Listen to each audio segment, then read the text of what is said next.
Showtime. All right, we're live. What's up? So we got my boy Bryce Wilson, aka Dub Soccer, Dub Sports. He has a lot of different names, a lot of different aliases, but I'm gonna just let him introduce himself. We know each other pretty well off camera as well, but I want to let him introduce himself to you guys for those of you unfamiliar.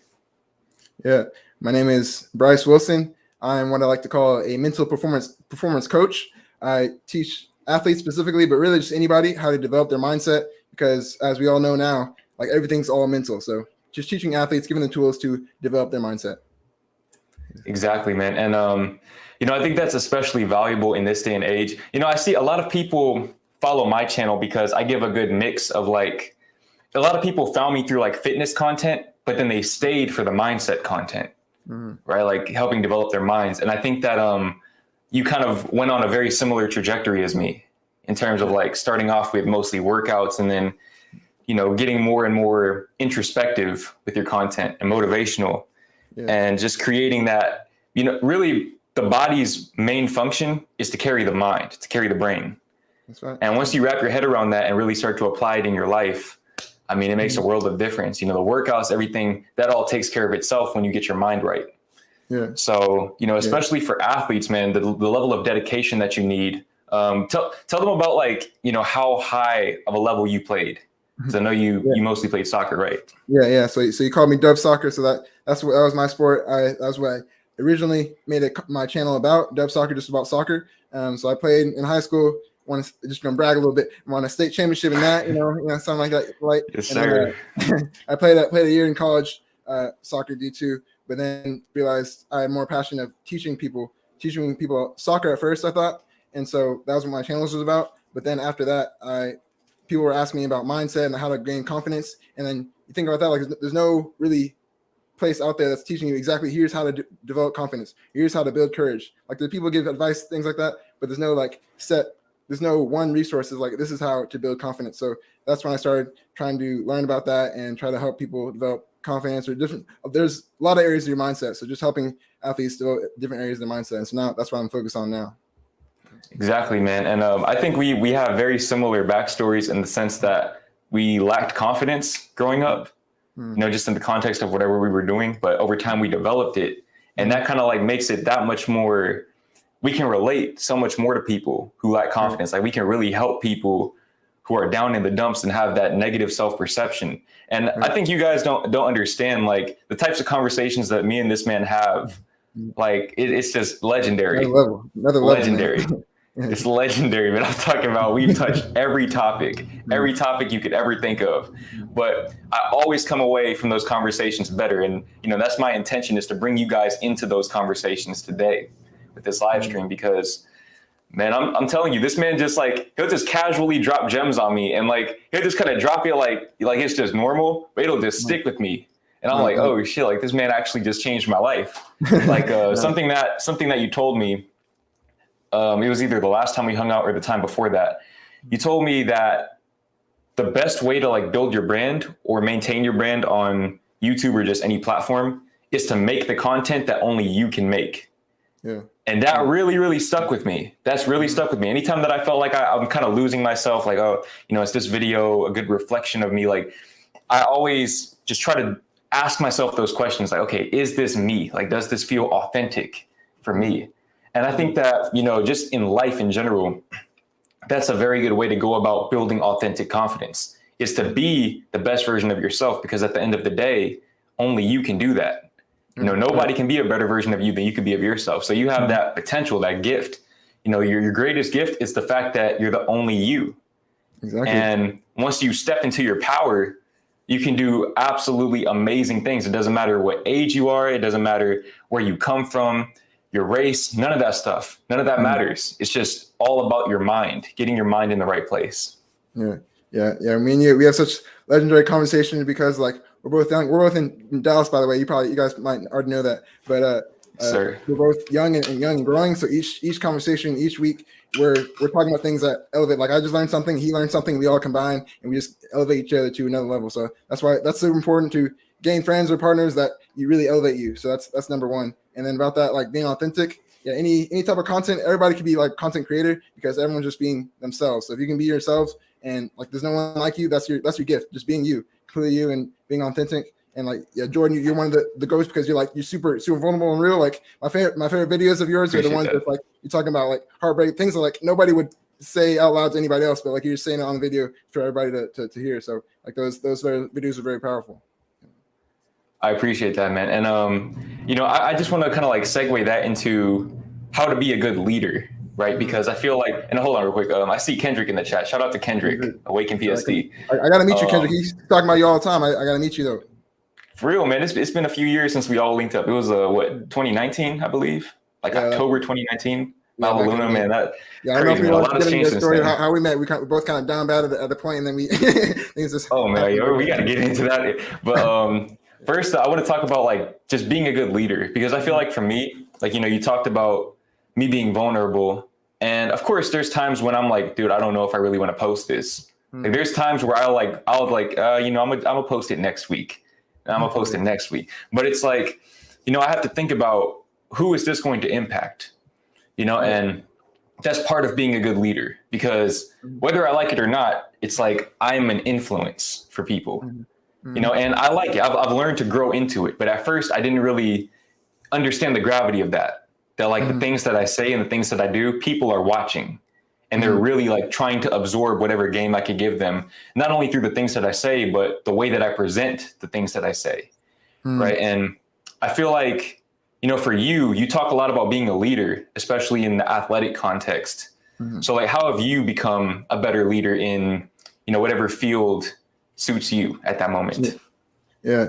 Well, I think that like some people say you're either born a leader or you're developing to a leader, but I think that everyone's a leader where they have to choose to be leader. Like everyone's a leader. If you're like on a team, if you're slacking, everybody's going to see that. And then like, okay, now I can take it a little easy. But if you're the one working hard, everyone's going to see that. And you're like, okay, now I'm going to work hard. So everyone's a leader in their own way. It's just what you choose to do with that power. You know, responsibility is power. So whatever you do, it's about being the role model. Like what you're doing, what I'm doing, just being a role model and setting the example. That's really the big thing about leadership. That's the best way to lead. Not just giving advice, but you being the example. And that's why like your channel is so powerful and anything like that, because you're telling them, but then you're also showing that with your words and your actions and how you live your life. So being a role model is the best way to lead others.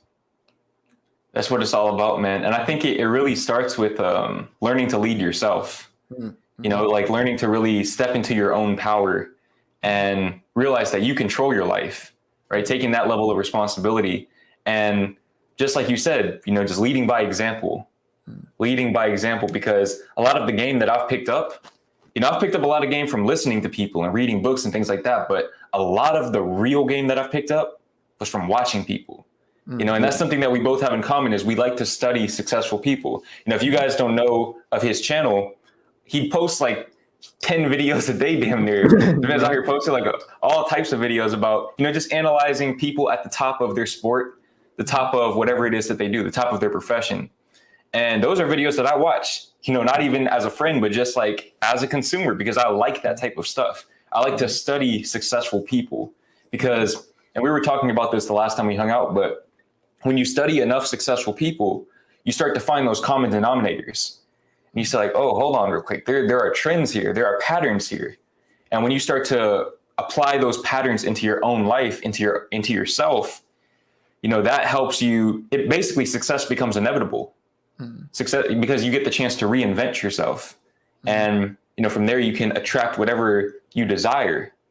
I think you just posted a video today. I just watched it too. It was like, you know, don't focus so much on the goal or the things that you want. Focus on the adjustments that you need to make. Focus on the person that you need to become to acquire those things, right? To achieve those goals. It all starts with you, but you start with it all. That all starts with your mind. Okay. It starts with your mental.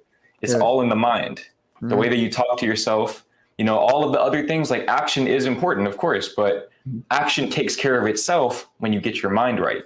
Right, exactly. So like, yeah, having teachers and things is great, and you need those, but you also have to educate yourself on just about what you want to do and just about yourself. So that's why I think, like you said, like meditation is powerful, journaling is powerful. I'll try to do it often as possible, and just really just sit in silence, just sitting there, just thinking about like what, and not having any other influence on you. You're just sitting there and really thinking about how you really are, and think about your goals, think about anything really, but just really be at one with yourself and being more confident in your own skin. So that's really what it's about. Just take some time. Everyone should be here. Take some time and just really spend some time with yourself and get to know yourself a little more.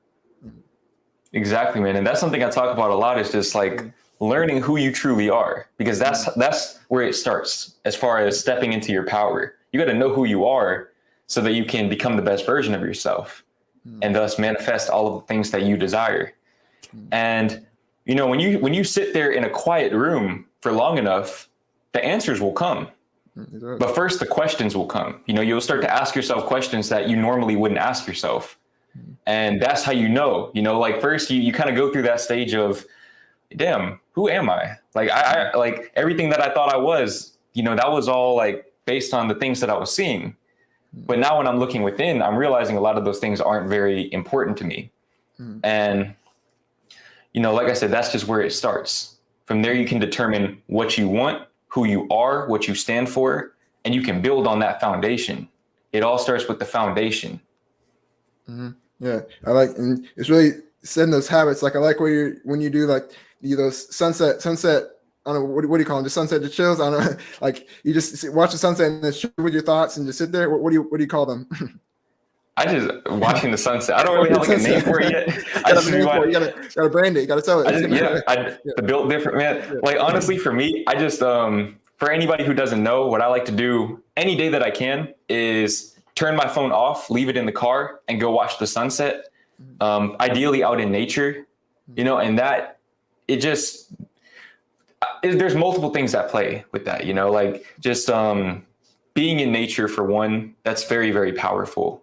But when you get away from your phone, like a lot of you need to ask yourself, when is the last time I went an hour without technology?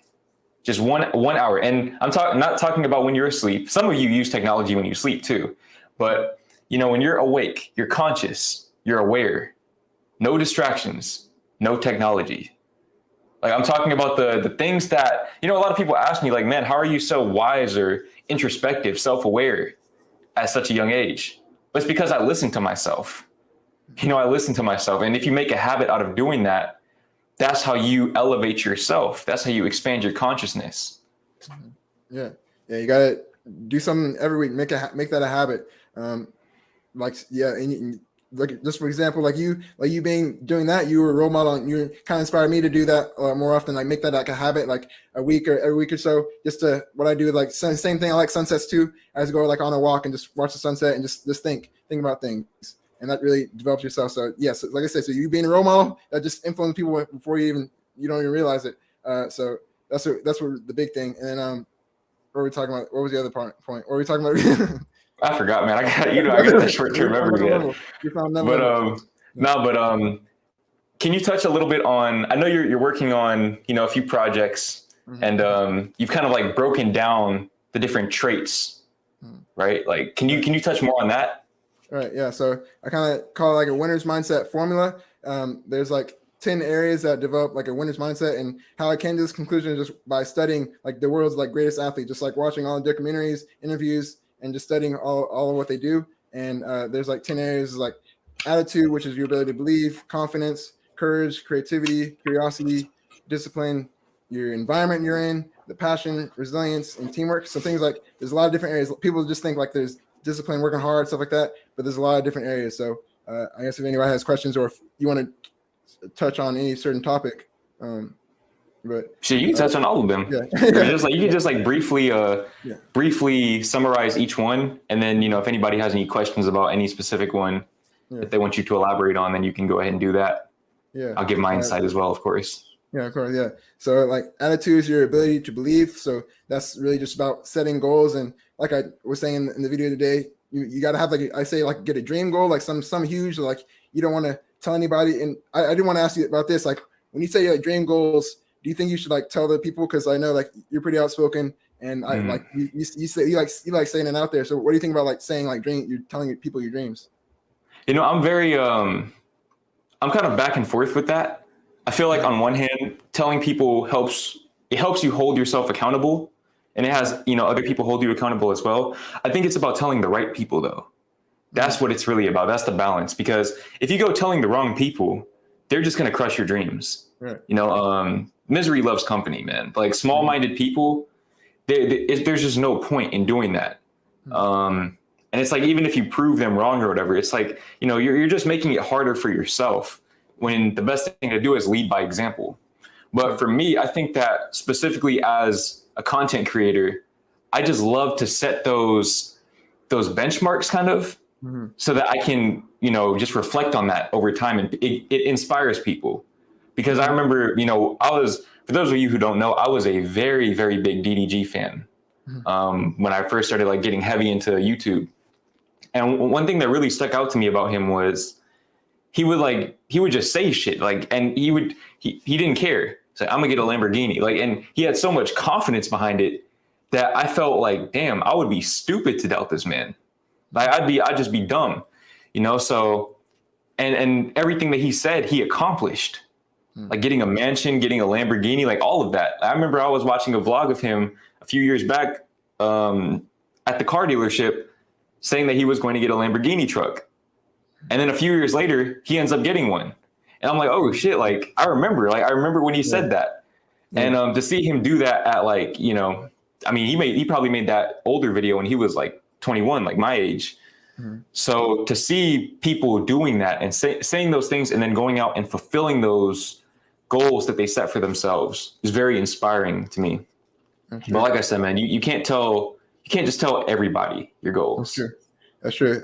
Yeah, I agree with that. Yeah, I like how you put it out there because, like you said, your channel, the video is gonna be legendary in a couple of years. They're gonna age like wine, and then you come back to them, and then you're gonna see how the growth is there. So that's super powerful. And then I agree with what you said is tell the right people. So you can't tell everybody, but the things like Jordan, like I was talking about the book and things like that, like certain people I don't really tell people that I'm working on a book or want to post a book, but only because Jordan, he's on that wavelength, he's on trying to chase his dreams. So I'm kind of on that. I can relate to him on that. But just tell certain people your dreams. And then, so you have a dream goal, and then there's like a long-term goal, which is like a year, maybe a short-term goal, about a couple of months, and then like your daily habits. So what you need to do daily to achieve that goal. So that's not just focusing on your dream, but just what can you do every day to get towards that goal. So that's about attitude. That's like a brief overview. The next one is like confidence, and that really just comes from experience and just putting the work behind the scenes. I guess,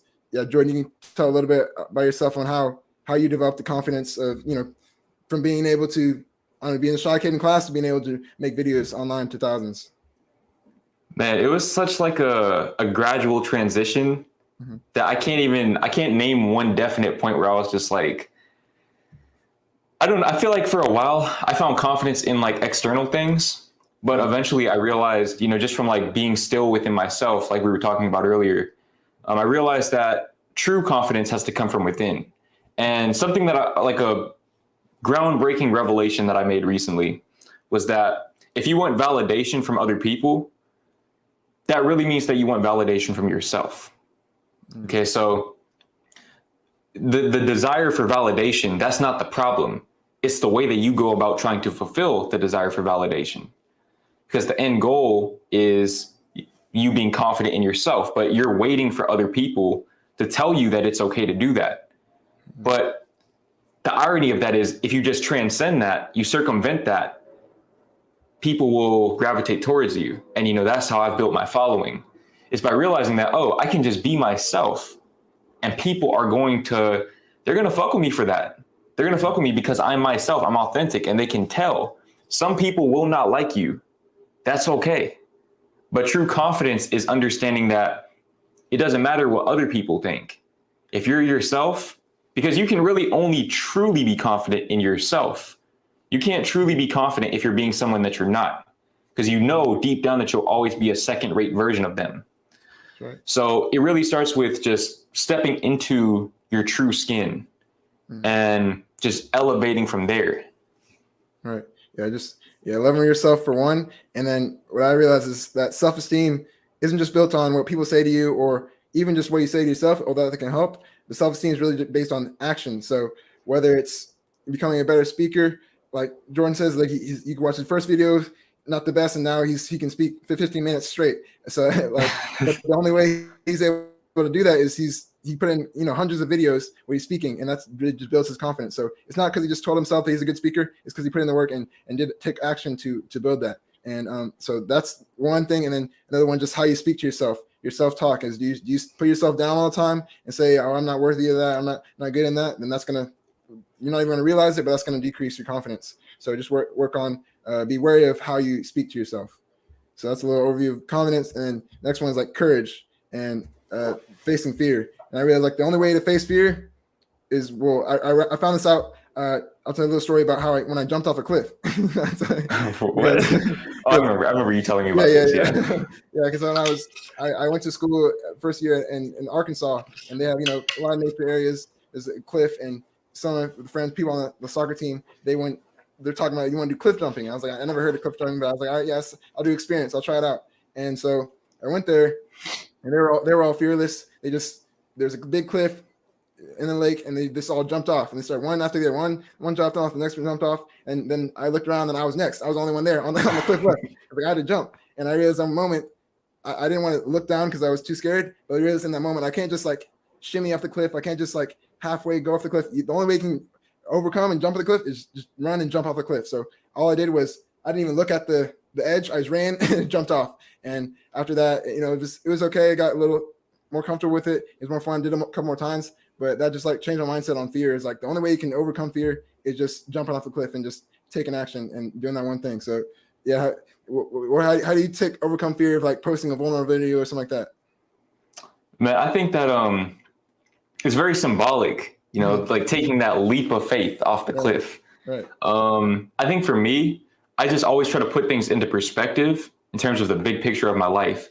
So anytime I get scared, right, to be vulnerable or something like that, the first thing that I'll do is I'll tell myself, like in that specific case, I'll tell myself, who is this going to help? Right? Because if I feel this way, somebody else does too. And I always say this, man, but we all just want to feel understood at the end of the day. That's what we really want. We want to be understood. So, if I can provide somebody with that feeling, I know that with vulnerability comes, people that are triggered by that because they know that they're not comfortable being vulnerable with it themselves. So when they see it in other people, they get scared, right? But I had to learn to look beyond that and say, okay, these are the people that need that needed to hear that. What I had to say. And just in terms of life in general, like overcoming fear, just like you said, man, taking that leap of faith, like there was a lot of times where I did things that I was like, dude, like, I don't know if like dropping out of college, I was like, dude, I don't know if I'm doing the right thing or not. Like, I don't know how this is going to work out, but it's just a leap of faith. It all, like, you have to have faith. You have to believe. And, I'm not going to get too deep into like religion or anything. Me and Bryce have had those conversations for sure. Very conversations. But one thing that we've definitely agreed in, even though our beliefs are kind of different, we both agree that faith is key. It's foundational in life. You have to have that faith that you're being supported by something.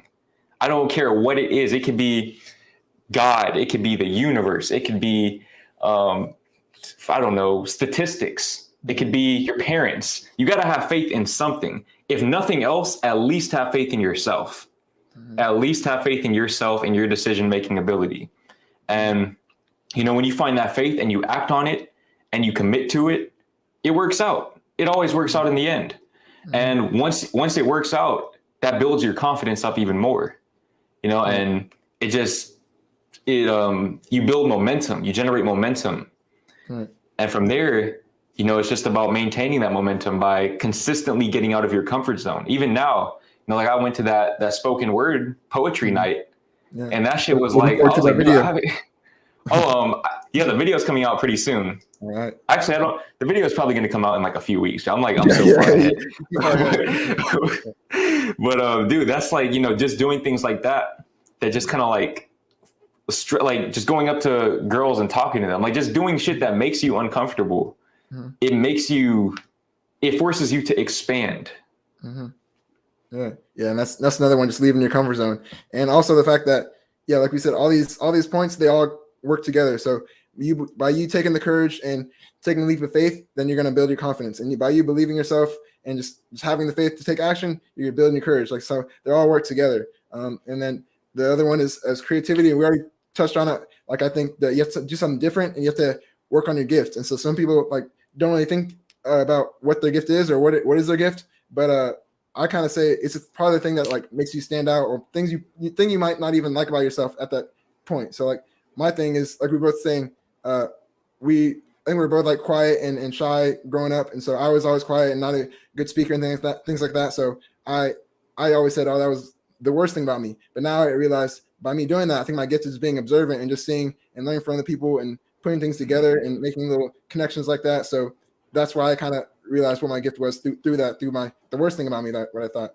So what do you think your gift is? Kind of the same thing, or what do you think?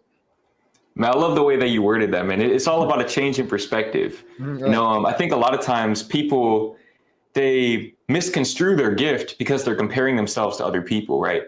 And, you know, it's easy, especially as like the shy, the quiet kid in class, to see people getting, you know, the validation, getting the girls and all of that, and thinking like, damn, you know, I wish that was me. Like, why can't I be more like that? Why can't I be more outspoken and social? But just like you said, man, realizing that your gift may be to observe people like that, you know, and to make inner conclusions. And when you talk, you know, like what I realized about being quiet is it really plays to your benefit, because when you say something, people listen. People know that you don't just talk just for the sake of talking. Yeah. So they really listen to you, what you have to say. You know, kind of like when an artist only drops an album every few years, people are tuning into it. You're like, oh, this, like when Kendrick Lamar drops something, whenever he gets around to that, I'm listening to it. Like, it's like, oh, this man is, you know, he's coming with some shit. Yeah. You know, so just kind of developing that quality over quantity mindset in that context. But just really, you know, like we said earlier, just not comparing yourself to other people and really listening to you. But also, you know, it can be good to ask people. It can be good to ask like people that are closest to you, like, hey, what do I do exceptionally well? Like when you think about me and my talents, what do you see? I remember there came a point right after I quit my job. That was only last year too. Right after I quit my job, for real, man. And I remember I texted people. I texted a few people. I don't know if Kendrick's still in here, but he was one of those people. I said, like, yo, what are 3 things that you think I'm gifted at? And like, I just, you know, getting a few different people's opinions on things, that really kind of helped me like, okay, this is what I should probably focus on at this point in time. And, you know, when you work on your gifts with that work ethic, I mean, anything is possible. Yeah. It's like think about talents. Like you don't like need talent, but if you can find something you're talented in or just gifted in, and then you put in the work to develop it, then yeah, like the sky's the limit for what you can achieve. That's why it's very important to just figure out your gift and figure your talents, and then take ownership of it. And yeah, the next one is like just being curious and improving yourself. Like me and you were saying on the same wave of where like every day we're trying to improve ourselves. Every time, every video, every whatever it is, we're trying to improve all the time. And if you have that mindset of every day I'm trying to improve, like I said, in years, like who knows where we're going to be. So it's going to be crazy. So that's why it's just always try to improve every day and have that as your goal, not just the end goal, but say, how can I improve every day? And like the goals and everything will take care of itself. Exactly, man. Like it all starts with you. And really, you know, I've talked a lot about this with Bryce off camera, but I've probably talked about this in videos too. But man, you can get all the things that you think you want, but really what truly matters is your experience. And that's defined by you, you know, your perspective. Are you becoming a better person? Are you happy in your own skin? Because you getting that car you think you want, that's not going to change that. You're just going to be unhappy in a nicer car. And I can sit here and tell you right now, man, one of the most depressing feelings is to get everything that you think you want and still feel empty. Because then you realize you have nowhere else to turn to, right? So it's a depressing feeling, but it's also, you know, if you utilize it in the right way, I mean, it could change your life, you know, but I'd obviously like to help as many people avoid feeling that feeling as I can through my own experiences and my own story. Yeah. You just use those like those little things you want, the car or house, whatever you want, as little motivating factors, but that's not the sole goal. And like if you just about yourself and then you're improving, it doesn't matter how far you get, what mansion you have. Like as long as you're proud of yourself, you're like, I improved to get this. Then you're gonna feel more content. But yeah, and speaking of getting to that level is being having discipline. So we just talked about having a dream goal, and to get to the dream goal, you got to put the discipline in, and not just have motivation, because motivation comes and goes. It's not gonna always be there. The thing that's stronger than motivation is your drive. So like that's the reason like why you do something. So for me, it's like I want to be the best person I can be. So and support people who supported me. So just having that mindset in your mind whenever you feel tired or you don't feel like waking up in the morning and putting in the work, then you can think like, oh, every day is a chance for me to become who I'm going to be further down the line. So that's just having that discipline, that drive. Do you have a deep motivating factor of like why you want to be this big YouTuber or big whatever you want to achieve? Man, I was just thinking about this last night. I think that my two whys are freedom and growth. For one, I really want to live a life of freedom. And what that means to me is just being able to do the things that I want to do whenever I want to do them. Right. So, of course, within that comes financial freedom, but also spiritual freedom. Just being comfortable within myself enough to go and do those things. Just do anything that I want to do, man. If I want to go for a hike, hey, man, I'm gonna go for a hike. If I want to, I don't know, fucking sing, like just whatever I feel like doing at that moment. I want to be free. And then just like you said, to your point, growth, freedom and growth, seeing myself elevate, seeing myself expand, and also helping other people do the same thing. Like getting those things for myself, and in the process, helping other people to get the same things, or vice versa, helping other people get the same things, and in the process, getting it for myself. It's all intertwined. So just, freedom and growth.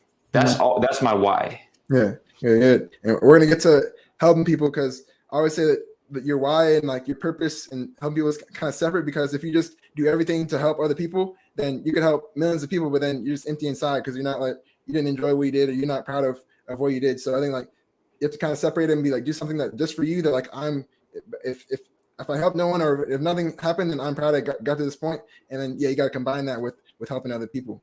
And then the next one was the environment. So it's both the emotional and physical environment. So we're talking about how like you're trying to leave Louisville and go to an environment where it's like it just elevates you to a new mindset. So like that's important. And then that emotional environment of just like your friends and family, people who support you, and just cutting people off. I know you're like an expert on cutting people off. You get them back and cutting people off, man. Man, as far as cutting people off goes, I haven't really had to do too much of that. I think Kendrick, Awaken PSD, he's a prime example of somebody who can just cut people off.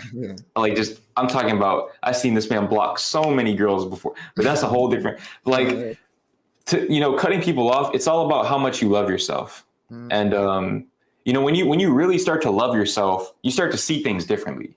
You start to realize, oh, this person's energy doesn't serve me. Right. And there were certain people, and for me, it's not even a matter of cutting people off per se. Sometimes it's loving from a distance. It's to say that, hey, if I see you in the store, hey man, like what's good? How you been? But we can't really go beyond that, because we're just in two different spaces, man. Like, and I think when you get to that point, something that I always say, man, when you get to that point that all you can ever talk about with somebody is the past, like all you can do is reminisce on things that happened before. It's time. It's time. You've grown apart because now you're not going in the same direction. So either you have to compromise on what you want and follow them on their path, or vice versa, or you just, you have to diverge. You have to grow apart. That's part of life. And sometimes your path, you may grow apart and then do so, but you got to trust in the moment that, hey man, this energy is not what I need around me at this point. All right. Yes. Yeah. Like you said, having that self-respect. So if they're doing things that aren't conducive, like if they're all about that 9-to-5 life and you're just not in that lifestyle, you don't really agree with that lifestyle at that moment, then it might not be the moment for that time. And so then you're building on yourself. And then, like you said, in a couple of years, maybe they'll come back, and then now you guys are merged together, you guys can be good friends again. But really just pick the friends that really elevate you and boost you up and help you achieve what you want to achieve and become the person you want to be. So that's super important about the environment. And then we'll get into the passion to having that purpose of helping people. So like I said, you gotta, I say like one of my 3 areas being living a life you're proud of, which is improving, and then enjoying it, and enjoying the whole process, and then helping people, being fulfilled by it. So that really comes from trying to help people. So it doesn't matter, you could enjoy what you do and be proud of what you do, but at the end you got to help people or you're still gonna feel empty inside. So it's having that combining all of that. So what do you think about helping people and just helping people with your channel? I'm gonna switch the blind so it's not my face, but yeah. Got you. Man, as far as helping people out goes, I read a quote a while back. It's lonely at the top unless you help other people. I just completely butchered that. It's lonely at the top unless you bring someone with you. Something to that effect, right? Or unless you help other people get to the top with you. Mm-hmm. And to me, that's like, that's kind of the way that I go about things, because it's like, you don't benefit from withholding gain. Mm-hmm. You don't, because here's what, like, a lot of people, they think, oh, I'm just going to get over on people by, keeping the keys to success a secret, even though it's all public information now. But, I'm gonna withhold this information. But eventually, you get to the top, you have this, let's say you have this amazing business idea, right? And instead of, talking about it with trusted individuals who can maybe help you see things from a different perspective and maybe make it even better, you withhold it because you're like, oh, they might steal it from yours. And then, you get up to that point. Let's say it ends up being a success. Cool. But now here comes the competition. People are still going to study you regardless. Mm-hmm. So it's like, helping people out. I feel like it's one of those things that I'm not going to say it's your obligation, but I feel like if you really want to get to those levels, you kind of have to make it your obligation, just help other people elevate. And especially when you can build that community, that mastermind of people that are on that same wavelength as you, and you're all like feeding into the mastermind. That's when, the sum is greater than the parts. And everybody eats in that case. Yeah. And one of my favorite artists is J. Cole, and he got to this level by spinning games and helping people. But also he has a verse that's like, it says something about like, what's the point of having a private jet if you can't have your friends and people support you in it? So like, imagine you get to that height of the height and you're in a private jet by yourself. Like, what's the point of that? Like, you want a private jet and you invite all your friends and like just enjoy it. So it's all about just helping and spreading the love to everybody. And then next one, just like resilience, responding to failure and really just criticism. So I know like on social media now in this day and age, experience a lot of criticism. I said it's 2 ways. You can either, because you can't control what people say to you, but you can control how you respond. So there's 2 ways. You can either let that break you down. So you can either, if someone says something to you, you can break you down, you get low confidence, you get lower, or you can use that. So I say you can use that as fuel to prove them wrong. Whether that's, if they say you have a bad video, you prove them wrong, you try to work harder on the next video and make it even better, or something like that. And so you can use an energy, pretty much prove them wrong until you can continue proving yourself right. Because at a certain point, you've been proving so many people wrong, but you just want to work on proving yourself right. So how have you responded to dealing with like hate comments? I don't know if do you still like read comments? Is that part of how I do, you or things like that? So how do you deal with that? Well, first, I want to make the distinction between hate comments and doubt, like haters and doubters, okay. Right? Because they're like, a doubter is somebody who says, you're not going to be shit. Like, you're not going anywhere with your life. I haven't experienced much of that. I haven't experienced too much. Even my haters typically don't say like, you're not going to be successful, because they know better than to say that. Right? They know better, man. Like they know, like, but as far as hate comments go, I think that for me, I'm human. Like of course, there are times when a hate comment may change my mood. But it's just a matter of putting things into perspective and realizing that anybody who goes out of their way to spread hate, they're only doing that because that's all they can do from where they are. right? And you got to really understand that everyone is just trying the best. You know what? Where's my phone at? I wrote a poem this morning Okay. actually about it's all called right. Misery. Misery Loves Company, man. Misery loves company. Exclusive content right now. Exclusive. I'm saying, man. Let me see if I can find it. I think it might be here. It just inspired you. Just wrote it down, or you make poems, write poems often. Or it just comes to you whenever you come to. I've been trying to write every morning, so either like journaling, poetry, like just something like that. But this is kind of like a rough draft of it, I guess. Misery loves company, for it is all alone, misunderstood by the love it refuses to accept. It runs from the light and confides in the shadows, waiting, hoping, wishing for a shoulder to cry on. Those persuasive waters which weather away at the core of our contentment. Do you feel my pain as I drown in the rain of my own self-doubt? These broken souls project their scars through silent mouths. So basically, I'm gonna just summarize it. Like, all I'm saying is that when somebody is spreading hate, they're in pain, right? Like deep down, they're going through shit, like deep shit. Like it could be trauma, maybe it's home issues. And I always just try to approach it from a standpoint of empathy and just understanding that, like they're trying their best. And for me, like, that's why I really try not to go back and forth with people anymore. Right. Like I really, because it's futile, that's not solving the issue here. The issue is that they need love and positivity in their lives. So usually, I either try to give them positivity. Darkness cannot drive out darkness. Only light can do that. Hate cannot drive out hate. Only love can do that. Or I just ignore it. I just completely ignore it and focus more on the positive comments. And it just kind of depends on how I feel that particular day.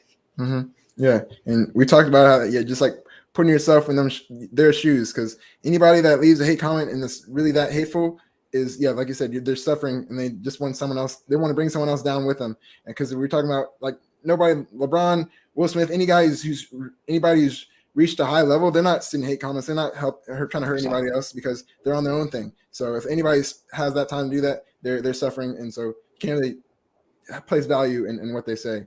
And then the last part of it is just teamwork. So just either that goes with working with team and whether that's with the teacher or just people, partners, and also just competition, just having that competition. Like you can use some people say competition is bad, but you can use someone else as leverage to get better. So I know you're a competitive person. Do you like look at other YouTube channels and try to own up to that level, or how do you use competition as a YouTuber? For a while I definitely did.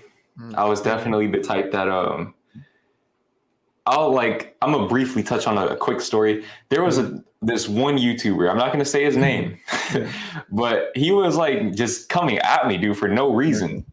Okay, I probably had like 5,000 to 10,000 subscribers at the time.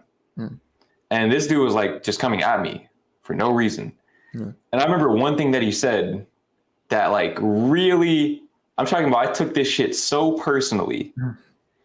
He said, I'm going to pass him up. I'm going to triple his subscriber count. Like he said something to that effect. I said, bro, I'm never, like, I remember I told people, I went and told people, I am never, as long as I'm alive, as long as I can do something about it, I am never going to let this man pass me up in subs. I'm never going to let it happen. Now, to my knowledge, I don't know what he's doing with his life at this point. But last I checked, I was like, but I've learned like, that's cool and all, but for me, it's just a matter of trying to stay true to myself and compete with me, right? But like at the same time, like I'll see you posting like 2 videos and I'm like, damn, like, okay, I need to make sure that I'm still on my shit, because like, here's the thing, man, with YouTube, it's not like the professional, like professional sports where there's a limited number of spots, right? Because in the NBA, there's somebody gunning for your spot because there's only 450 spots available. On YouTube, everybody can eat. There's enough money, enough subscribers to go around because just, somebody can be subscribed to multiple different channels at a time. But that's why, I really just try to compete with my previous self and just think more about, okay, what would that Jordan have done in this situation? Would he have made this extra edit? No, he probably wouldn't have. So I'm going to do that because, I'm up here. And if you do that, if you're focused on growth, that naturally happens, right? It's just the mindset that you have. You want to be better than your current self, or your previous self rather. And, when you get into that mindset and you just stay true to yourself while focusing on your own growth, I mean, you're unstoppable. You're in your own lane at that point. Yeah, right. Yeah, competing with yourself is super important. And just on competition, I think the only way it really works is if you're not coming from a place of like hatred. Like I want to bring this guy down, I'm not bring him down, or just like, I want to just leave him in the dust. Once I get past his amount of sales, I'm going to just brag in his face. Not like that. But if it comes from a place of respect of like, there's probably still a sub count or just YouTuber you want to be like. So it's like, I respect him and I want to be something like him. So I'm going to put in the work. Does he post? He posts every day? Okay, I'm going to post every day, and I'm going to respectfully try to get up to his level. So I was thinking when it comes from a place of respect, then that's when you get the benefits of it. Exactly. But that's pretty much, that's a brief overview of the whole thing. And then, like we said, like that all works together. So working competition comes with believing the first thing we talked about. So they all work together, and that's just elevates your mindset from there. So yeah, if you have more talk more about that or talk about some comments, now I can see in the comments now. Yeah, if we can just talk about questions or anything like that. Yeah, we could just pick any. I'll let you pick the questions. Yeah, I just figured out. I was looking at them now. Yeah, if you guys have any questions on mindset, you can ask them, because the most of them was just talking. Let's see. I think he says, do you think focusing too much on the route to make money makes it harder to actually find that route? So yes, we're talking about like how you don't focus only on the goal or only on money, but also but more on the path to get that route. So just like I had this mindset of becoming the person to be worthy of those things, of all the things you want, and instead of just working on that. Yeah, I'm trying to like see if I'm perceiving his question correctly, because it's like making my head spin a little bit. No, it was a little proverb, but like I guess so. Let me read it again. Hold on, real quick. Do you think focusing too much on a route? Yeah. Do you think focusing too much on a route to make money makes it harder to actually find said route? So I get. Okay, I think I get what he's saying. Like indecisiveness. Yeah. Okay. Like being indecisive. Yeah, indecision can definitely harm you. And I think that's why it's very important to identify your gifts. And once you find your gift, you stick to it, you commit to it. And as Ice Cold JT would say, man, keep moving forward. Like you have to keep moving forward. Like there's times, dude, there were definitely times on my YouTube journey where I was like, damn, like maybe I should have done something else. Like I might, if not stayed in college, like maybe I should have did drop shipping or blogged or something like that. But it's like, no, we're going to stick to this. Like we're going to stick to this. And I always just kind of worked my way through those slumps, and it always paid off. So, and I mean that like literally and figuratively. So as far as making money, if you focus on what you're gifted at, find ways to provide value to people, you're good. Yeah. I think I get this question now. Yeah, if you just focus, like we said, focus on your gift and providing value. That's like then it'll come to you, and the right amount will come to you. It's not the amount that you want, but just if you focus on helping people and giving value, then it'll all come back to you. Exactly.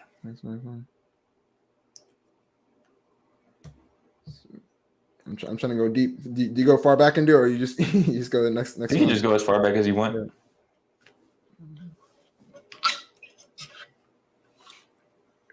One was talking about if you just click on it to highlight it, or how you highlight it like that? Yeah. I think maybe only you can do that, but you were just talking about critics. Like you said, you either prove them wrong as energy, or just not even pay attention to them and just focus on what you're doing. Wait, who said critics? Or who was talking about critics? I went far back into it, but I'm trying to. Or I'll say we'll do the most recent one. It said how to find the positive in a bad situation. It was recent.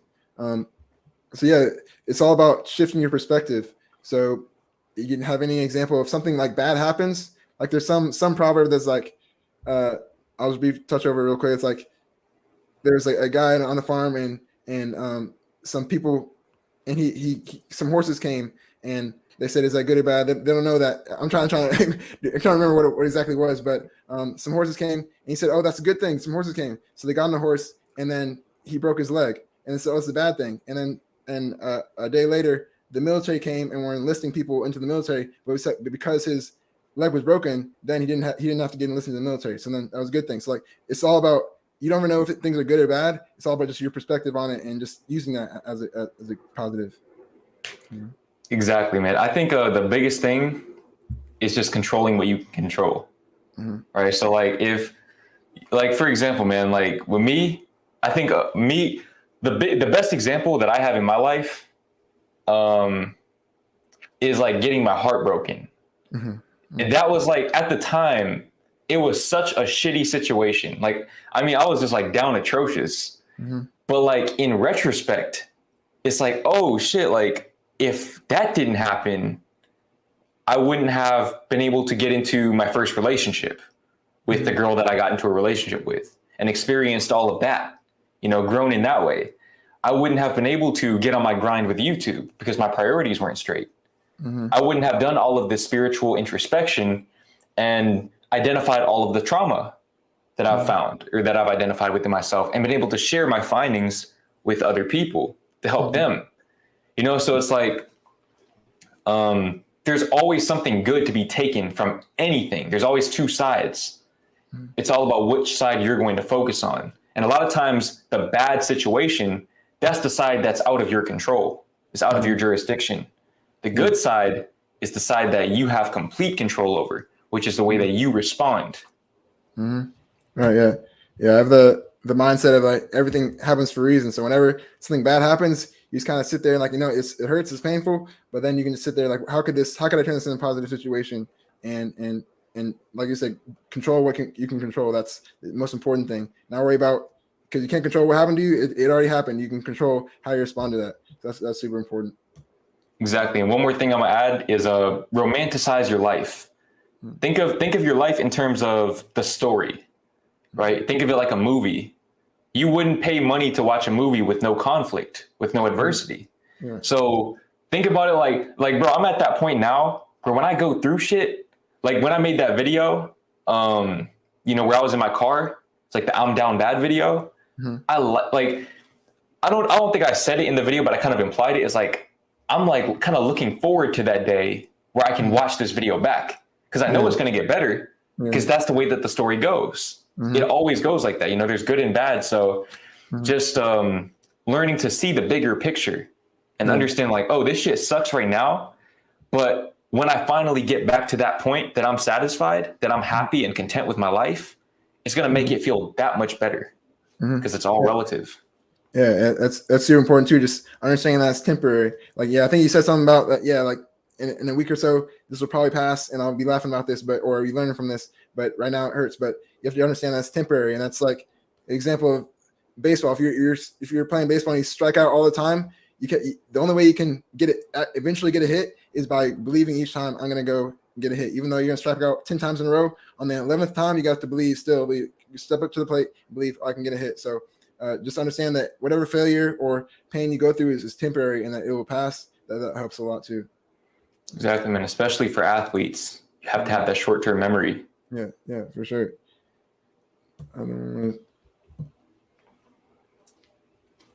Let's see.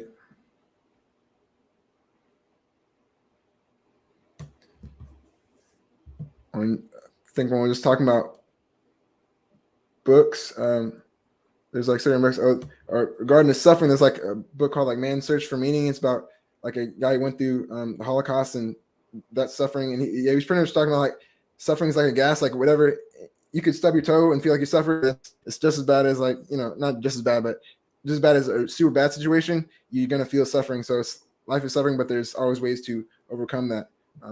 That was a book. And wait, which one did you read or which question are you on? I was talking about books. So there's a question here that most recent said that what plan B I can find if my basketball dreams don't work and keep going. Do I keep going or do I stop? So yeah, my thing was like, so about quitting. So I think quitting isn't a bad thing, but I'll explain that because, and whenever I was playing, my dream growing up was become a professional soccer player.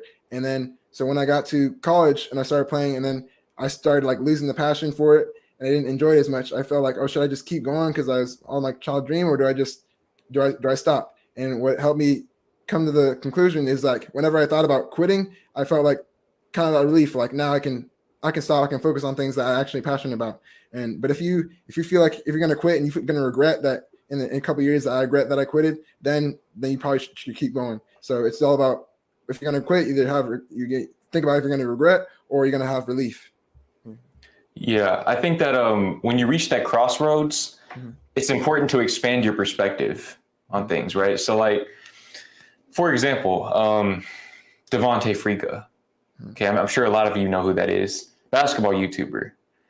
It would have been very easy. First of all, he played D3 college basketball. It would have been very easy for him to say, damn, like, I'm not going to make it to the league from a D3 school. So, I gotta go get like a regular job. Not saying that would have been a bad thing, but clearly that's not what he wanted, as evidenced by what he's doing now. But it's like he took his identity as a basketball player and expanded it. He just simply expanded it to say, I can still make a living around the sport or playing the sport, but, without having to play it professionally. So, at times, man, not making it to where you think you want to go is a blessing in disguise. Like he doesn't have to deal with, like he can do things at his own pace. And create content and inspire people and go to these parks. Like imagine getting paid all of this money to pull up to parks and drop people off. Like that's just like amazing. That's absolutely amazing. And, that to me, like you can find so much more fulfillment in doing that, just in expanding your identity, being open-minded, but keeping the essence of it. It's like, okay, why do I love basketball? Like, do I just love to be around the sport? Do I love to play it?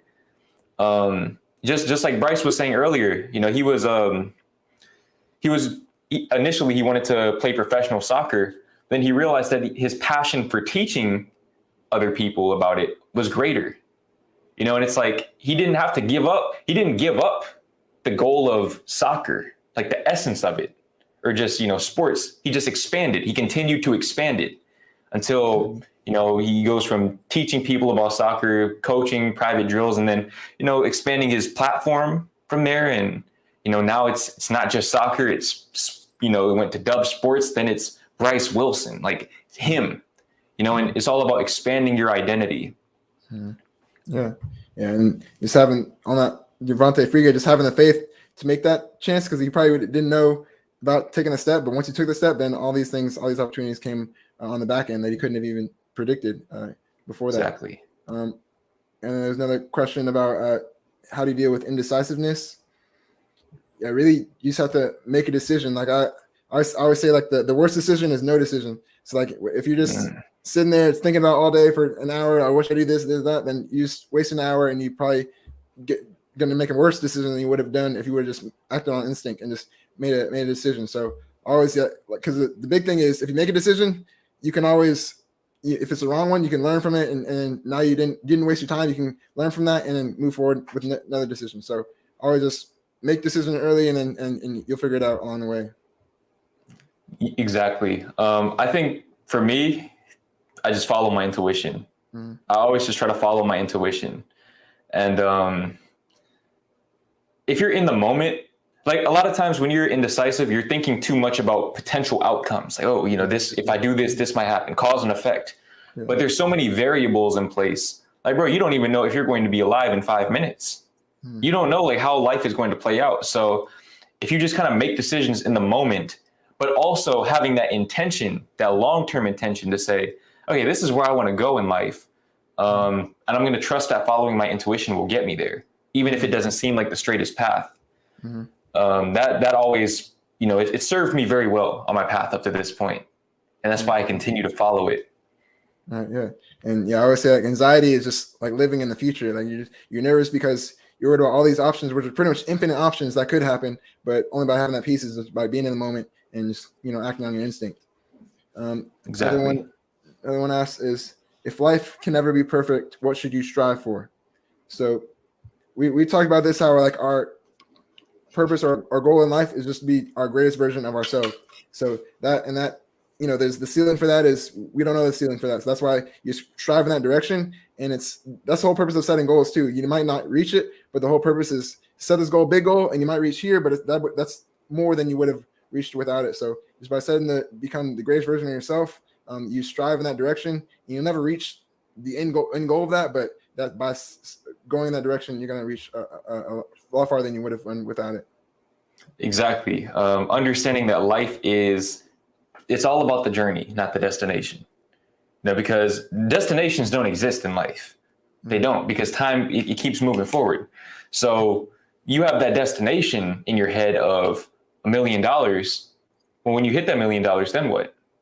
Like perfection it's so vague, right? That's why I've learned to strive for growth and freedom. And through striving for those things, ultimately fulfillment. Just trying to be fulfilled, trying to serve my potential in the best way that I can and help others do the same. That's really served me well. And, this is coming from somebody who is historically a perfectionist. I was definitely a perfectionist, but I realized that, if life was perfect, life would be boring. Like life would suck. If everything was just perfect, it's like, no, man, let's just be in the moment, be present, and determine what I want, and just do that. Find fulfillment in the here and now and the journey. Yeah, there's beauty in the struggle, man. But Exactly. And then there's other one that was talking about mental medicine. You might be able to speak on this a little more than me, but it's talking about mental medicine and it's making me feel numb. I would rather allow my mental health to recover naturally. So I guess your experience of having like mental depression and everything like that. Did you ever take medicine? And what's your opinion on medicine? I never took medicine. I never went the medication route. And the reason why is I didn't want to become dependent on it. I'm very, for those of you who follow my channel, you know this very well, that I'm self-sufficient. I'm a very self-sufficient person. It took me a while to like even sign up for therapy, but I feel like medicine is just so, I'm not knocking you for taking medicine, but it's just kind of a short-term fix to a long-term problem. And, if it's giving you adverse physical effects, I would definitely at least lower the dosage, but if not, just get rid of it altogether. And, maybe just seek like therapy instead. Yeah, I guess you'll be able to speak on therapy in a few weeks after those videos come out. But I think like medicine, that's like some people have mental illness is more serious than others. So if it's super serious and you really need that, then sure. But most people are kind of fall in that middle ground where it's kind of these experiences are making them either depressed or have anxiety. And if you really just go inside, like we were talking about, just sit with your thoughts, meditate, things like that, you'll really be able to improve natural way and take care of your body too.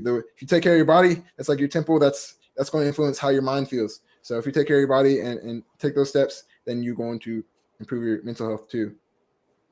Exactly. How to deal with social anxiety with fake people. Yeah, I think I agree with social anxiety, but that's just, we were talking about getting out of your comfort zone. I think the way I got a little more confident with speaking to people and just strangers is just by doing it all the time. Like one of my friends is super outgoing, so he'd always drag me into situations where I was with a big group, but that actually helped me. Like that's how we think. Like in the moment, it feels kind of painful. Like, why is he doing this? But looking back, it like helps because now I feel a lot more comfortable in different situations. So that's why just stepping outside your comfort zone is really powerful. Yeah, you pretty much said it perfectly. Just talk to people like that. That's really what it comes down to, man. And like and accept that those first few interactions, they're gonna suck. Like they're gonna be painful. You're gonna be like, oh shit, like I don't know what to say now, and that's okay. That's like with anything. You just have to learn as you go. And just, start small. Start small if you need to. Like, one thing that I definitely did was go on Omegle. I used to go on Omegle a lot and just talk to people, because I knew that, if I mess up, like, I just hit that escape button and go on to the next. And I'm never going to see any of these people in real life anyways. But it's like, just doing things like that, and then building up the courage to approach people. And also another thing, when you put yourself in situations where you have no choice but to talk to people, your instincts will kick in and social anxiety will cease to exist. Like when I went to New York for the first time, my phone was dead. I was in Manhattan. I was in like Times Square. Phone was dead. I had to get back to Brooklyn. Literally my first day out there. I'm like, first time I ever took the subway, any of that stuff. So I'm like, dude, like I'm like, I might have to sleep out here. Like, unless I like start asking people like, yo, like which subway, I went and bought a map, but it's like, I still had to figure out, okay, which subway do I take? And I had to ask people at every stop, every single stop, like, okay, how do I get back like here? And then they'd like, just one at a time. And my social anxiety kind of like dissolved. It dissolved because I was like, yo, like, and now it's a matter of survival. Yeah, that's true. That's a good point. Just put yourself in a situation where you're forced to do that. So yeah, if you guys have social anxiety, drop yourself in the city and you're forced to just make yourself back. So that's a good way too. And this one says how to not think too much about my goals. They just think they're thinking about too much about the goals, and that's making them do wrong. Yeah, that's a big thing. I think we're both dreamers. So like, my goals are always in the back of my mind, but what I talk about is just really focus on the daily habits. So if I'm doing everything I can each day, then I know eventually those goals will come to me. But you really just you write them down. You can maybe even hang them up. But other than that, then just kind of put them away. And now you focus each day on if you're gonna be a good YouTuber, then it's make videos, write videos, film videos, edit videos every day, and get to that level. And that's how you achieve those. Exactly. I think for me, one thing that I like to do is just be around people, right? Like, because when I'm around people, like sometimes, I'll think about like, oh, we can like dream together, right? Like we'll just talk about, but I feel like when you really get into a good conversation with somebody about some deep shit, it's hard to think about like the future at the same time because you're so invested in that moment. And, connections, just like connecting with people that truly resonate with you. And it kills two birds with one stone, because it puts you in a space where you become that person who's kind of already there living in the end, because you're content with where you are, but you're still elevating yourself at the same time. And you're just completely in the moment, enjoying something that will always be readily available to you, no matter what your status is, no matter, what your goals are. Just having connections. That's the most important thing. Yeah. Being in the moment, super powerful. Like we talked about meditation. Do you still meditate every day or often? How often do you study it? Yeah, because that's a super important thing. That's how you really train your mind to just be in the present. Do you think? You've done it your whole life, but do you like days that you don't meditate or something? Can you like feel it? Yeah, that's why I never skip meditations anymore. I never skip them. It's just I can't even remember the last time I skipped one. Oh, that's good. Yeah, that's a big cure to anxiety too. Just meditate, just even a few minutes, and that just helps you be right in the moment and work on living in the moment. Let's see. How do I stop thinking about my insecurities in public? Because I feel like it makes me not be in the present because of my anxiety. Yeah, that's what we're talking about. Where you put yourself. So if you're putting yourself out of your comfort zone and trying these things, then that's the step one. So once you're doing that, and you still feel kind of anxious about it, you kind of have to like we said, be accepting of failure. Like you're gonna have situations where it's not gonna go well. You're not gonna be the life of the party all the time. But if you just put those in your situations, then you're gonna get better and better. So have that goal in mind of like, I just want to get better at this. And it doesn't matter if I fail, it's temporary. I'm gonna forget this in a week, or maybe you won't, but eventually you're gonna forget this, and it's not gonna be that big of a deal. So just have that long-term mindset instead of what's going on in this moment. Exactly. And also realize that people don't care. Yeah, Like that's what a lot of the too. shit, Yeah. a lot of the stuff that you're Yeah. insecure about, man, like you'd be surprised that people really Yeah. do not care at all. Like I'm sure that every day, anytime I leave my house, I probably pass by at least one person that's insecure about their appearance, something in their appearance. And by the time I get home, I'm not thinking about them. Yeah. Like I'm like, yo, I don't even remember what they looked like. I wasn't paying attention to them because I'm more secure within myself, right? Only insecure people will go out of their way to seek out other insecure people to bring them down because misery loves company. So once you realize that, oh, like their opinions really don't matter, you know, and really most of them don't even have opinions. They're not paying attention to you. That's where you find that freedom at. You know, like I was talking about before in my stream with Flow of Consciousness, and like I was talking to you about in like the last time we hung out, meditating in public. That was like a big barrier that I had before. Even now, like I still feel like a little weird sometimes, but like it's like, bro, who cares? Like, do these people really care? Do they actually care that I'm enjoying this moment? Like, it's like, no, they don't.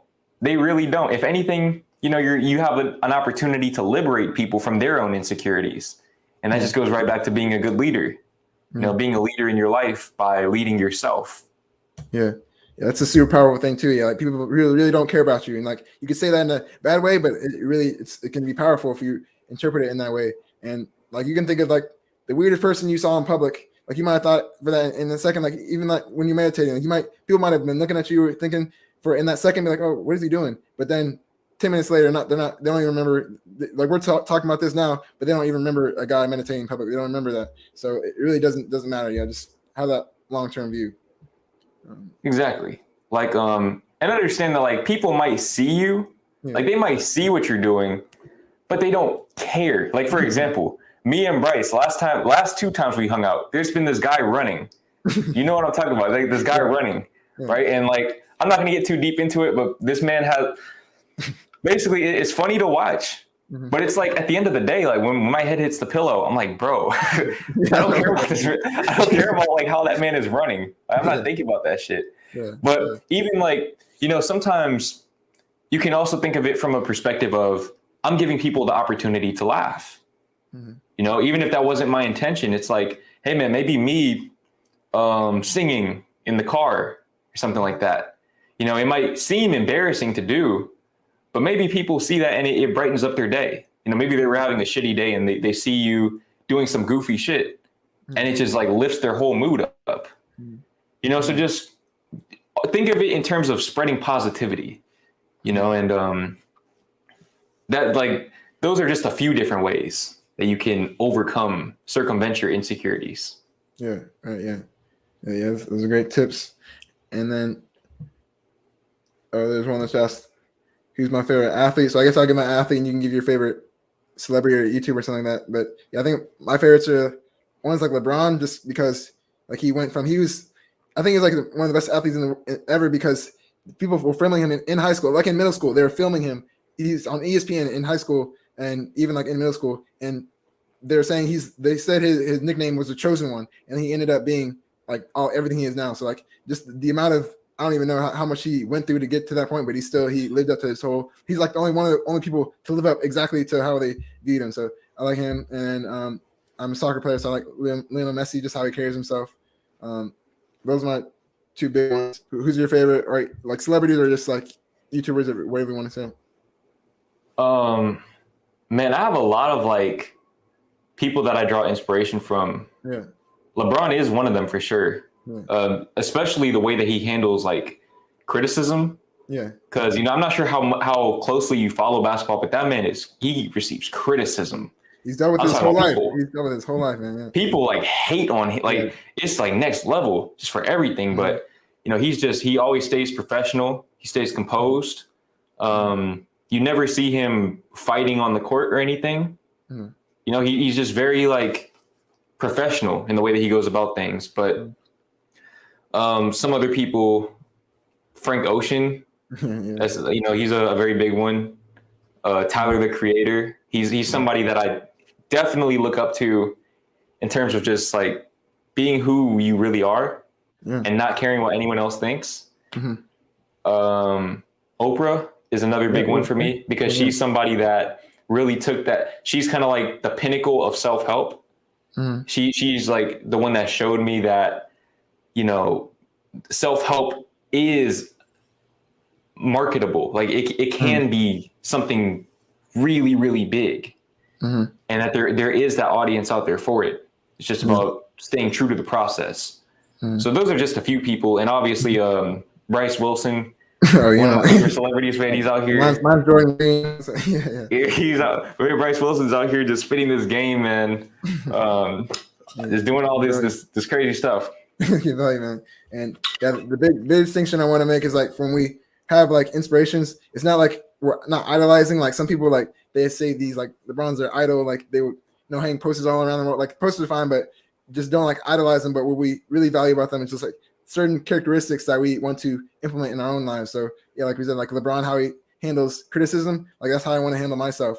And whoever else I like about like I like Will Smith. He's like the celebrity I want to be like the most because he's on YouTube now. He's jumping off cliffs and doing like he made a whole like natural. He's traveling like the world and making a show about it. Like if I was that rich and that famous, I would be doing the same thing. Like I hope so. It's like just like those things about like he's carefree. Like that's the things I want to implement to my life. So just have those characteristics you like instead of just idolizing them. Exactly. Yeah. Yeah, man. Talking about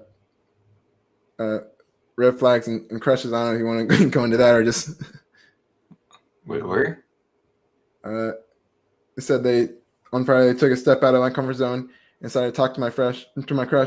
But she has some red flags. And I don't know if you. I could say this from a mindset standpoint too. Is just what you focus on, or also like self-respect. Like if you already know like, oh, there's things that I don't really resonate with the most, but I'm just gonna do it anyway. Like that means you have to have self-respect and be like, I want to hold myself to a higher standard of I deserve a girl or a woman that has these things that I really want. So having that self-respect and just like what you focus on. Like if you focus on yourself and focus on a woman or a girl that has these qualities that you want, that's what you're going to receive back. So don't go to the places that are some sketchy girls. You don't want those places. Like focus on what we're going to focus on. Like Jordan's about to take some yoga classes. People taking care of the mindset. You're going to find some good girls over there. Hell yeah, I'm gonna get all the stay-at-home moms, man. I've been trying to tell people. They think I'm playing about that. Yeah. I'm not. I'm really not, bro. I'm not even gonna talk about that. But like, you know, just like Bryce was saying, self-respect. You know, if somebody is treating you a way that you know you deserve, and this is something I was thinking about yesterday too. You know, just reflecting on the video that I posted yesterday. Like as far as like in the video, I made sure to note that it wasn't any of their faults. Like the way that, you know, they treated me or whatever, that's on me for allowing that to happen. You know, fool me once. I don't know the fucking quote, man. We're just stop this over here. Yeah, but no, for real though, like just taking accountability, understanding that like, yo, at the time I didn't love myself. And so I was willing to tolerate things that I wouldn't tolerate now. You got to love. That's why we always say you have to love yourself before you try to love or receive love from someone else. Because if you don't love yourself, you don't know what love is. And you won't be able to identify it in the context of a relationship. That's how people end up in these toxic relationships. They think, oh, you know, she loves me. You know, even though she says these things and she does these things, she still loves me because she says it. It's like, nah, bro. That's not love. Mm-hmm. Yeah. And one thing I do want to commend you on is like just that like self-reflection. And like after you went through these situations, like a lot of people spend years dating like the same girl back in, like not the same girl, but that same type of girl because they never like think about or what's the problem, what am I doing wrong, or what I really searching for a girl. People just do like focus straight ahead. But what you did was like self-reflect. And once you self-respect, so now you figured out the solution, figured out what the problem was. And now, yeah, your next relationship is going to be a lot more stronger because you self-reflected. So yeah, I say that's super important. Just always reflect on what's going on. Exactly. And I appreciate that, man. That's, you guys know transparency, authenticity, vulnerability. Those are like 3 main pillars of my channel. Especially, in the manosphere, as some might call it. There's definitely a distinct lack of that. And I want to bring that level of just transparency to people, man, to show that like, yo, it's okay to like sit there and pick yourself apart, not in a disrespectful way to say like, man, I'm like, why am I like this? It's like, no, okay, let's be aware of the issues and fix them, control what I can control. Yeah, exactly. And there's one question about, do you watch television? And I want to touch on that topic of like having moderation and balance, because we were talking about a while of like how you're always into making videos all the time, and then that led to like your burnout. So how do you balance things now, and like to where you're not going to get burned out on the long term? Balance. Yeah. Balance is key. And I think for me, I really struggled for a while with just one day I might, like, when I would work. Yeah. But then when I would chill, I would chill. So like for me, it was like, okay, I might film 3 videos in one day and edit them all and everything. And then the next day I might binge watch like a whole season of Netflix, right? So I had to realize like, okay, this isn't sustainable and it doesn't feel good mentally. So I was talking about this with you last time we hung out. I'm gonna make a video talking about this too, but just the balance for me is doing something for myself in the past, like my past self, my present self, and my future self. So for my past self, gratitude, right? Finding gratitude in the life that I'm living, because he would trade places with me in a heartbeat. Any past version of me would trade places with me in a heartbeat. Present self, that's where I might watch an episode of Netflix. I'm gonna watch like 1 episode. That's it. I'm gonna cap it off 1 episode every night, and it's something that I can look forward to. For me, it's not going to benefit me in terms of my career, not directly, anyways. There could be lessons and everything, but it's not gonna make me any money. It's not gonna help other people out. It's not gonna do anything for me. But in the grand scheme of things, it helps me to recharge. And then doing something for my future self, which might be, posting a video, going to the gym, doing a workout, just doing things like that. That's the balance for me, is just finding ways to serve all parts of myself. Yeah. I like those 3 points. And what you're talking about is balance of like, people say, like, I used to feel like bad about watching a movie because I wanted to just be on my ground all the time. I felt like I was wasting 2 hours, but it's in that moment, like, sure, you can think about it that way, but like in the grand scheme of things, like in a year, if you're going to work all day, every day, that's going to last a couple weeks, maybe a month or so. But if you work up to the point and you relax and a couple hours or whatever you need to do to rewind, then unwind, then in a year, you'll be able to sustain that as long as possible. So it's not about how much you can work in one day. It's how much you can work, in a year. Exactly.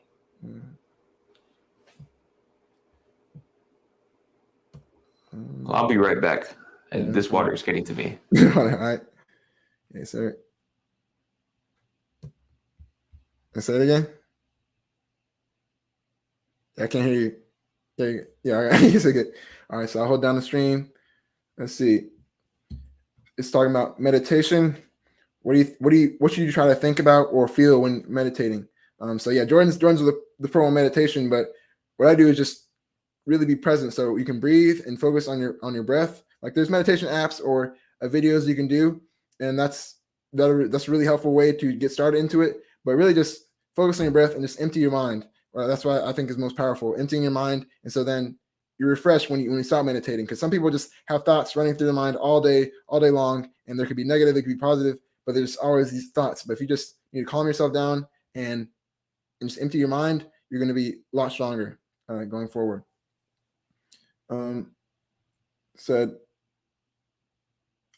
he was talking about, Jack said, I don't feel good enough in front of girls or anyone for that matter, I feel boring in front of others. I feel as though I am a different person for myself than with others. This is a big point on we're talking about on self-esteem. So to develop self-esteem, it's not by like I can't tell you, hey Jack, you're a great person. I can't because it's not gonna really resonate with you. You're still gonna feel the way you feel.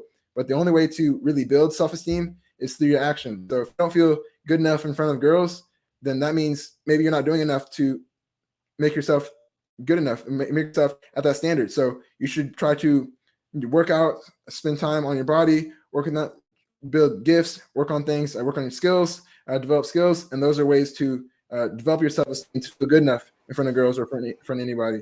So that's the main thing. If you take action and encourage things, then you feel more confident in yourself. You're talking about confidence in front of other people. But, yeah. Wait, which one? By Jack, he was saying I don't feel good enough in front of girls, and we were talking about kind of basically on self-esteem of like the way you build self-esteem is by taking action. Like we could give him compliments all day long, but it's really not going to resonate with him that much. He has to take action, and whether it's taking care of his body or his mind, and that's how he's going to get confident. Exactly. And as far as like feeling boring in front of others, man, everyone's boring to someone. Yeah. You know, so like for example, like some people they'd call me boring, but they might go and party like every other night. To me, that's boring, right? Like I'd rather just stay home and just vibe or maybe just like chill with a few of my friends or whatever. So it's like, it's all relative, man. If you feel like if other people are making you feel like that, it could be that you're just around the wrong people. You know, maybe you just need to find a group of people that are on the same wavelength as you. And one was talking about how can I break an addiction?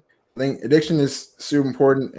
I think for most guys, I think at one stage I'll get addicted to PMO at one point. So that was me at 1.2. And the way I kind of overcame that is just by having that long-term view that in the future, how am I going to feel about it? How am I going to regret this decision in the future? Like it's not building up in any way. And in the long term, how am I going to regret this down the line? And yeah, how's it going to feel down the line, basically? So like in the moment, it feels great, but how am I going to regret this down the line? So kind of have that long-term view of how you're going to feel down the line.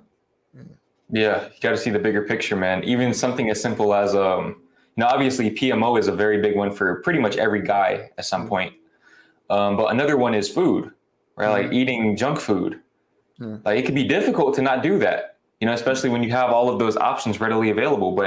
Or shit, even eating out, that's some shit that I've been working on myself. Is like, hey, let's find that balance of like, we can eat out every once in a while, but let's not do that shit every day though. And I think that balance can be good, but for me, for some reason, moderation doesn't work very well with me. I'm more of an elimination type of person.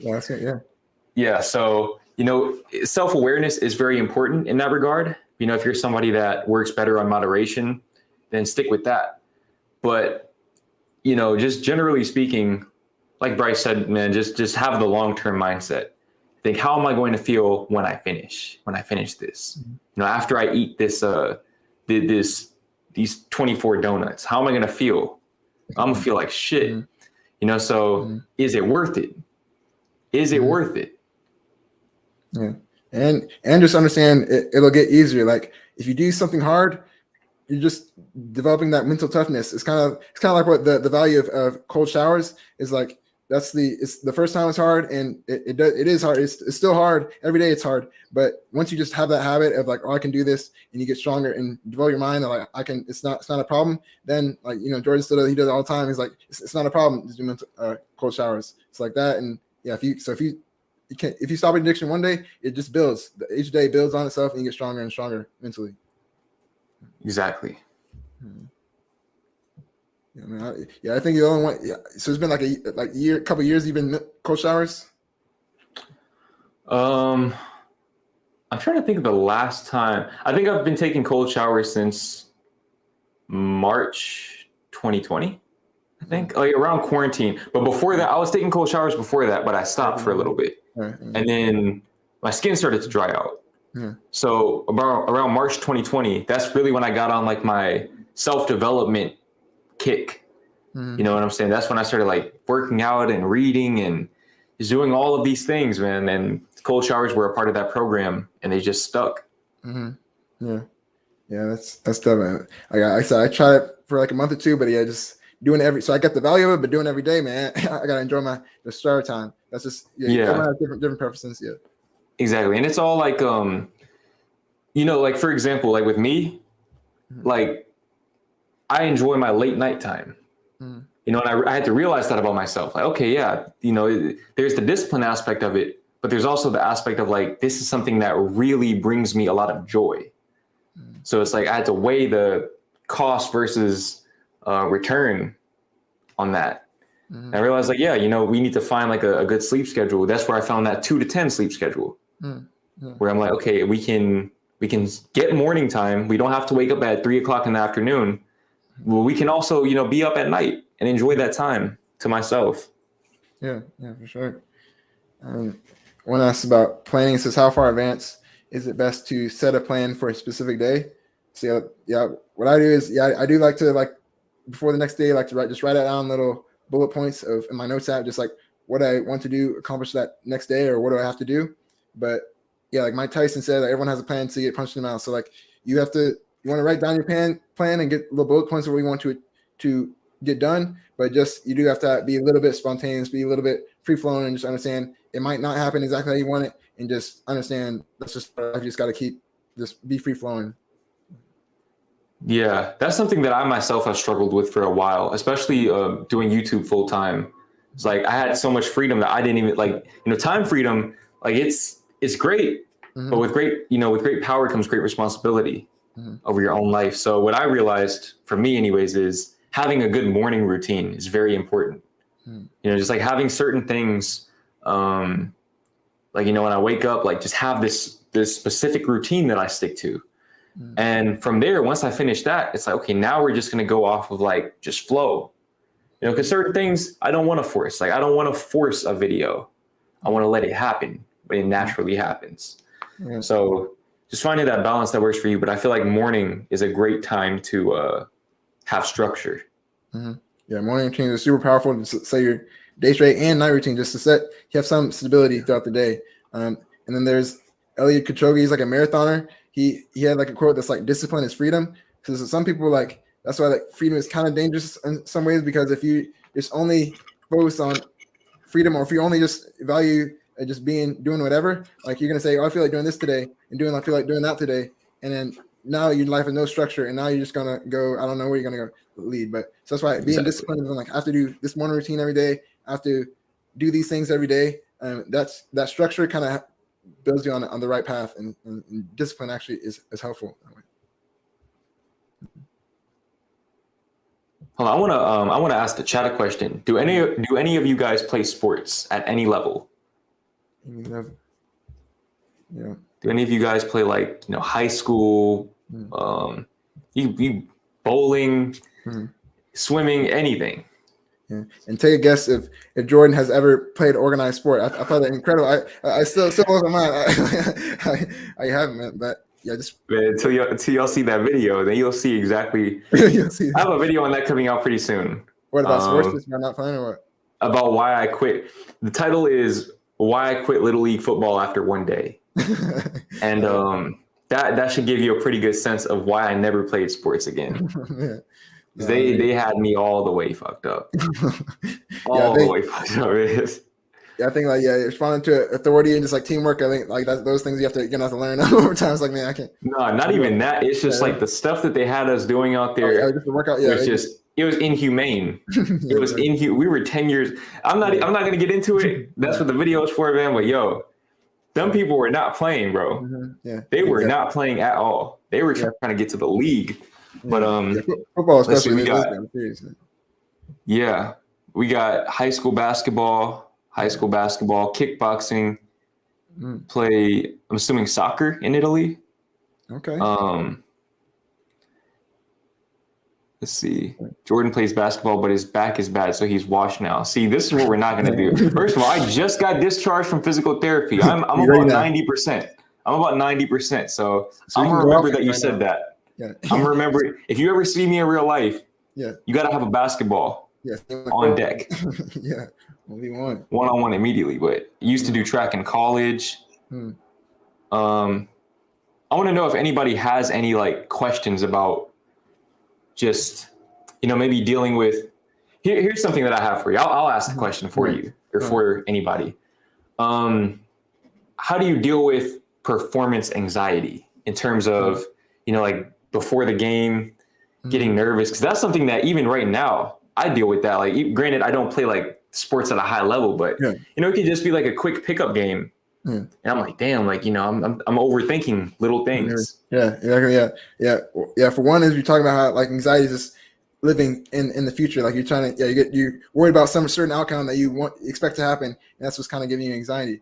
But also just having that nervous energy. So like nerves, you can never get rid of them. Everyone's going to get nervous. Like LeBron still gets nervous before games. And, but the difference is you can listen to a lot of their pregame interviews, like, or the Olympics does it a lot. And they'll say, how are you feeling? They'll say they feel excited. So it's a little switch, but if you're nervous, the same physical reaction you get when you're nervous, where you're shaking or your palms are sweating, has the same physical reaction you get when you're excited. And so if you just tell yourself you're excited, you'll have a little bit more, you'll perform a little better. And then also just preparation. Like if you're prepared, you're going to be more confident. And like pickup games, if you haven't trained in a week, you're going to be a little nervous. Like, oh, I'm a little rusty right now. I don't know how I'm gonna feel. That's me right there. If last week you were hooping an hour every day, you'd be like, okay, I'm ready for this game. So just about preparation, and then also just being like, turn your mindset and like, I'm excited to play. Exactly. It's all about switching your perspective. Yeah, that's really all everything really is. Just about perspective, because everything could be good or bad, but it's just how you look at it.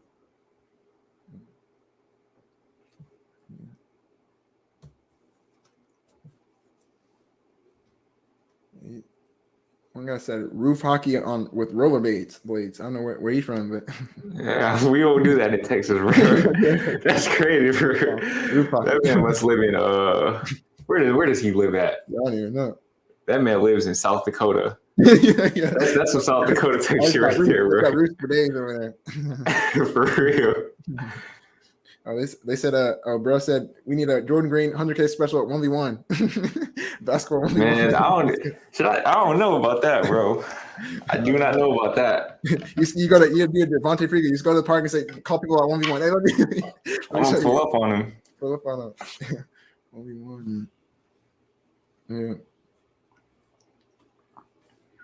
And then this other person's talking about visualization. So I think you kind of do like you can do visualization as an athlete in sports, but also in life. So like especially with like a game, you could do like the night before. What I always did, like when I went to sleep, I just visualized how I was going to perform, what I was going to do in that game. But you can also just visualize your dream life, your dream career, and so that's super powerful too. We always talk about just like visualizing you having those things, like Tesla, or Jordan was talking about how like being in a Tesla and just in on those condos, whatever, like taking checking out those condos and things like that. That's like just visualizing your dream life. So it can work on different scales. Exactly. And I think especially, man, in sports, that it really does help. Because I think there was some type of study. I'm sure you know about the study too. You might have been the one that put me on this. But like, I think they had track athletes imagine themselves, like visualize themselves running their event, and those muscle fibers, they fire it up, like the same muscle fibers that would fire up if they were actually running the race. Yeah. And so it's like visualization is very, very powerful. If you can see it in your mind, you can hold it in your hand, you can experience it with your consciousness. So, whether it's basketball, there's been times where I visualized myself making game winners, and then I did it with no practice, or minimal practice. It's just like, I just saw it happening. If you think about it, man, sports are so like manifestation based. Like when you really think about putting that ball in that little hoop, like you got to really think about how difficult that actually is. But you make it seem easy because your mind, your mind, and then repetition on top of that. Yeah. I always say like sports is like a microcosm or just a mini example of life. Like all things you work on in life, that's what sports is about. And then I've also thought about that in basketball, where like Curry can make these like from anywhere, pull up and like, bro, that's so hard. There's like inches between who, I don't know how, like that's, but you just, It's just mindset. Like his mind, like he's really conditioned his mind for that. Like, you know, when you get in that zone, right? Like when you're playing sports, that feeling right there, that flow state where you're like, bro, nobody can fuck with me right now. I don't care who you put in front of me. I'm going to expose them. Like nobody can hold me.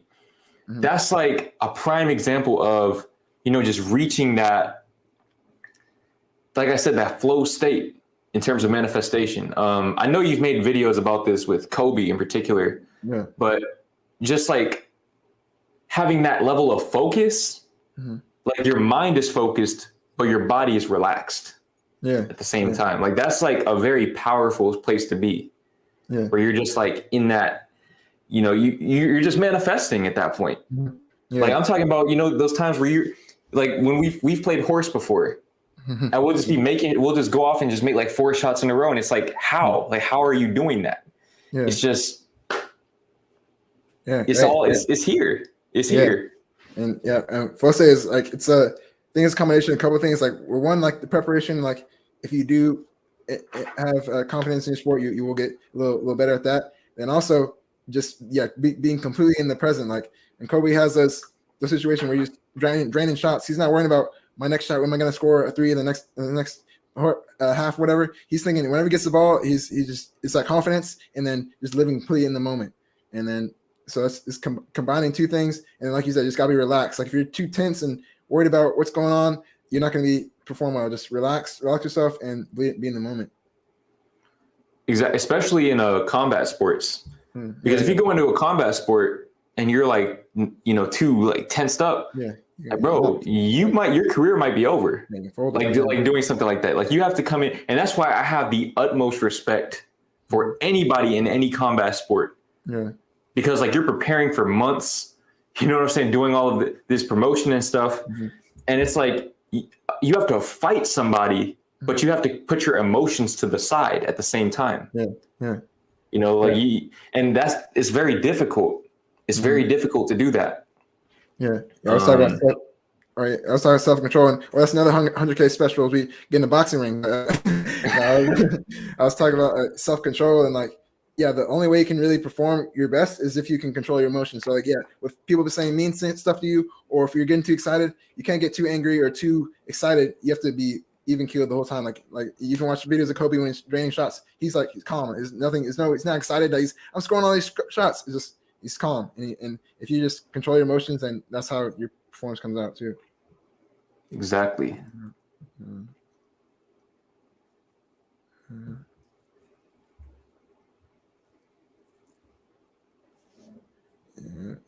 So you never get in a boxing ring?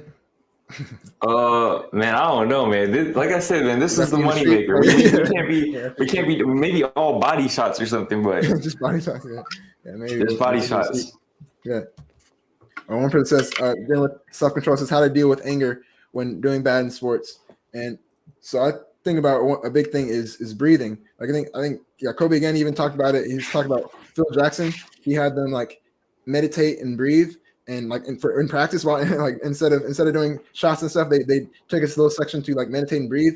But that helped them throughout the season, because whenever they started getting angry or another team, all I did was focus on take some deep breaths, and that like physically it like calms down like things in your brain to calm yourself down, but it also just helps you like focus on it doesn't matter. Just focus on this moment. It already passed, and that just helps you calm yourself down. Taking deep breaths is so I know you meditate, but do you like focus on deep breaths or things like that? Yeah, that's definitely that's something that I've learned recently, is that just the benefits of breathing properly cannot be understated, man. Like in terms of healing my herniated disc, in terms of healing my skin, like in terms of just healing in general, healing my mind,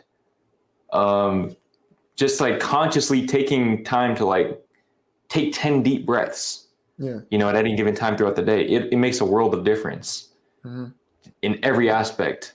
Another thing I want to add as far as dealing with anger when doing bad in sports, and this goes with like being in the moment, but just having that short-term memory. You have to have that short-term memory, man. Like Because there's been times, like sometimes, bro, I'll be out there, like I'll just be shooting around and I'll just get pissed. Like I'm like, damn, like because in my head I'm like, damn, I should be making these. And when you get it into your mind, like, oh, I'm good at basketball, but then you go out and you're like, you're just airballing. You're like, damn, like, but you have to have that short-term memory of like, okay, I don't care about whether or not I missed my last shot. That has nothing to do with my next shot, nothing at all. And there's been times where, you know, I might play in a game with people, like a pickup game. I'll miss every single shot except the game winner, except for the game winner. Like I'm that person. So like, you know, that is, it just, you have to let go of the negative self-talk, you know, beating yourself up. And I know that's something that you touched on in, I don't know which video it was, but you talked about when you played, like when you started off playing soccer in high school and you got moved to varsity. And you said that like you talk down on yourself a lot every time you'd make a mistake, but eventually you got to that point where you were like, okay, you know, let's just try. Let's try different things. And, you know, we might mess up, but we're going to get better at the end of the day. And that's what really matters. Yeah, just not being afraid to fail. Like once I got to that point where I was like, it's okay if I fail, I'm going to try it. One, that, you know, helped me perform better, but two, I got confidence by doing that. After doing that, I realized, oh, maybe I'm better than I thought sometimes. And then my teammates trusted me a little more, and I got a little more confident. So they all work together. But yeah, like having that short-term mindset. I think there's a thing I made a video about how Babe Ruth, he had the record of the most home runs, but he also at one point had the record for the most strikeouts. But the only reason he was able to get those most home runs was because every time he struck out, he had that mindset of like, okay, my next hit, even though I struck out, my next hit is going to be a home run, or it's going to be a big hit. So just step to the plate, step to whatever situation you're in, and believe that you are going to perform well. Exactly, man. Like Kobe, he has the most missed shots in NBA history. Yeah. But I mean, when you shoot a piece of paper into the trash can, whose name do you yell? Exactly. Yeah. It's crazy. Yeah, and people, that's another thing. Like people don't remember our failures. That's another thing about people don't care about what you're doing. Like people don't remember our failures. They just remember like unless you only a failure. But if you accomplish something greater, like they're gonna remember that instead of all the things that you failed about. Like all these inventions or whatever. We didn't really remember how many times they failed. It's only about how many times they got it right, really. Except for the people who aren't doing anything with their lives. Yeah. Because misery loves company. Like, oh, you made this many mistakes, but yeah. Yeah. But yeah, but again, you don't have to give value to their opinions at that point. Exactly. Hold on real quick. I just want to address this. Roof hockey is just hockey with no rules. Just make sure you don't fall off the roof to make sure the other team doesn't score. Bro, what are you talking about? I gotta ask, where are you from? Where are you from? Where is this? You said that so casually, like just make sure you don't fall off the roof. Bro, what? Where they play this at? What's Dog, he can't. Nah, bro. Dog, that's wild. Roof hockey, what? No. Oh my gosh. I gotta find out where you plays it at because I don't know what that is. So yeah, I need to know so I never go over there. Yeah, don't go. That's it. Never I can never go there. Yeah. Can't go there at all. This seems like a very good question, man. How do you calm your nerves before a race? You know, I do feel like track or anything like that is very anxiety inducing. Yeah. And for me, that was something that I used to get a lot of anxiety over too, even though I never like did track, just racing people. You know, like I was afraid of losing big time. But I think it's a matter of focusing on the lane that you're in. Yeah. You know, like obviously it's a race, but it's a race against yourself, because if you get caught up like looking like, oh man, you know, he's gaining on me, you know, you're creating that thought pattern in your head, and your mind works very quickly. And so, you know, you might find that your body starts to slow down a little bit, and, you know, you just get yourself in this negative thought pattern, this thought loop, you know, and that's where the slumps start in sports. So just focus on your own race. Yeah. It's all about like the preparation before that helps you calm the nerves, and after, and then like just realize like you can't be afraid of failure again. Like the nerves come from like expecting a certain outcome. Like I have to win this race, and that's gonna help you. That's gonna worsen your nerves and help you perform worse. But if you just realize like, hey, my goal is to perform my best, do everything I'm supposed to be doing technique wise or whatever it is, and do my best, then you can cross the finish line feeling at peace with yourself, and you're not going to be as nervous going into it. Exactly, man. If you you just focus on running the best race that you can, controlling what you can control, hey, you can live with the results, because maybe that person is just faster than you. Yeah. They might just be faster than you, and there's nothing you can do about that except go back to the drawing board. Just work a little more. But there's plenty of runners out there that aren't Usain Bolt that are still very successful in what they did. So just run your own race. Yeah. I think that is what's crazy about these sports like this, like track and like swimming, or it's all about numbers. Where like, yeah, you're going against like someone like they're faster than me. Like I can't. There's no way I can compete with them. But you just have to. You can only focus on yourself. If you focus on what they're going to do, you're going to perform even worse. But if you just focus on giving your best, they might have a bad day. So you never know. Exactly. Just try to beat your own PR. That's what I would say. Yeah. Yeah. In life. Yeah. Yeah.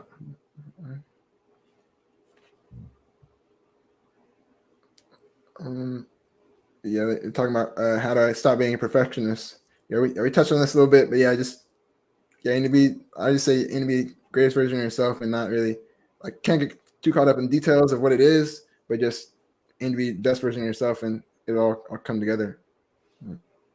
Yeah, just focus on growth instead of focusing on perfection. Focus on improvement. Yeah. Hold on real quick. Is this video live? Like, are these people doing this at this exact time? I hope that answers your question. Yeah. There you go. Yeah. He's talking about how to deal with insecurities. Yeah, it's another thing about confidence of like the only way to like if you're insecure about, let's say, like you said, like the way we speak or something like that. If you're insecure about it, the only way to really improve that is to take steps to improve it. And so if you're taking steps to improve it, and I practice this for months in a year, then that's not gonna be insecurity anymore. You're gonna get more confident in it. So just take steps to improve those things. Yeah, you hit the nail on the head right there. Just work on yourself, man. Work on yourself. Try to just chip away every single day. Have that long-term mindset. If I when I started YouTube, I wasn't a very good speaker at all. I mean, dude, I had to like put on my iPad. I don't know. I might still have like some of the notes there. Every sentence that I would say in my videos. And that's why there would be a cut after every sentence. I'd read, like I'd look at it, try to memorize it, speak it, and then like read. And like, dude, like if I had like compared myself to where I am now at that time, I'd be like, dude, there's no way. It's just not possible. But I just chipped away at it with every video. And there wasn't just one video where you say like, oh, he just suddenly became, it's like, no, it was a gradual process that took years, and overall, I think damn near 600 videos now. Yeah. To get to where I am. So it's like long-term mindset. Yeah.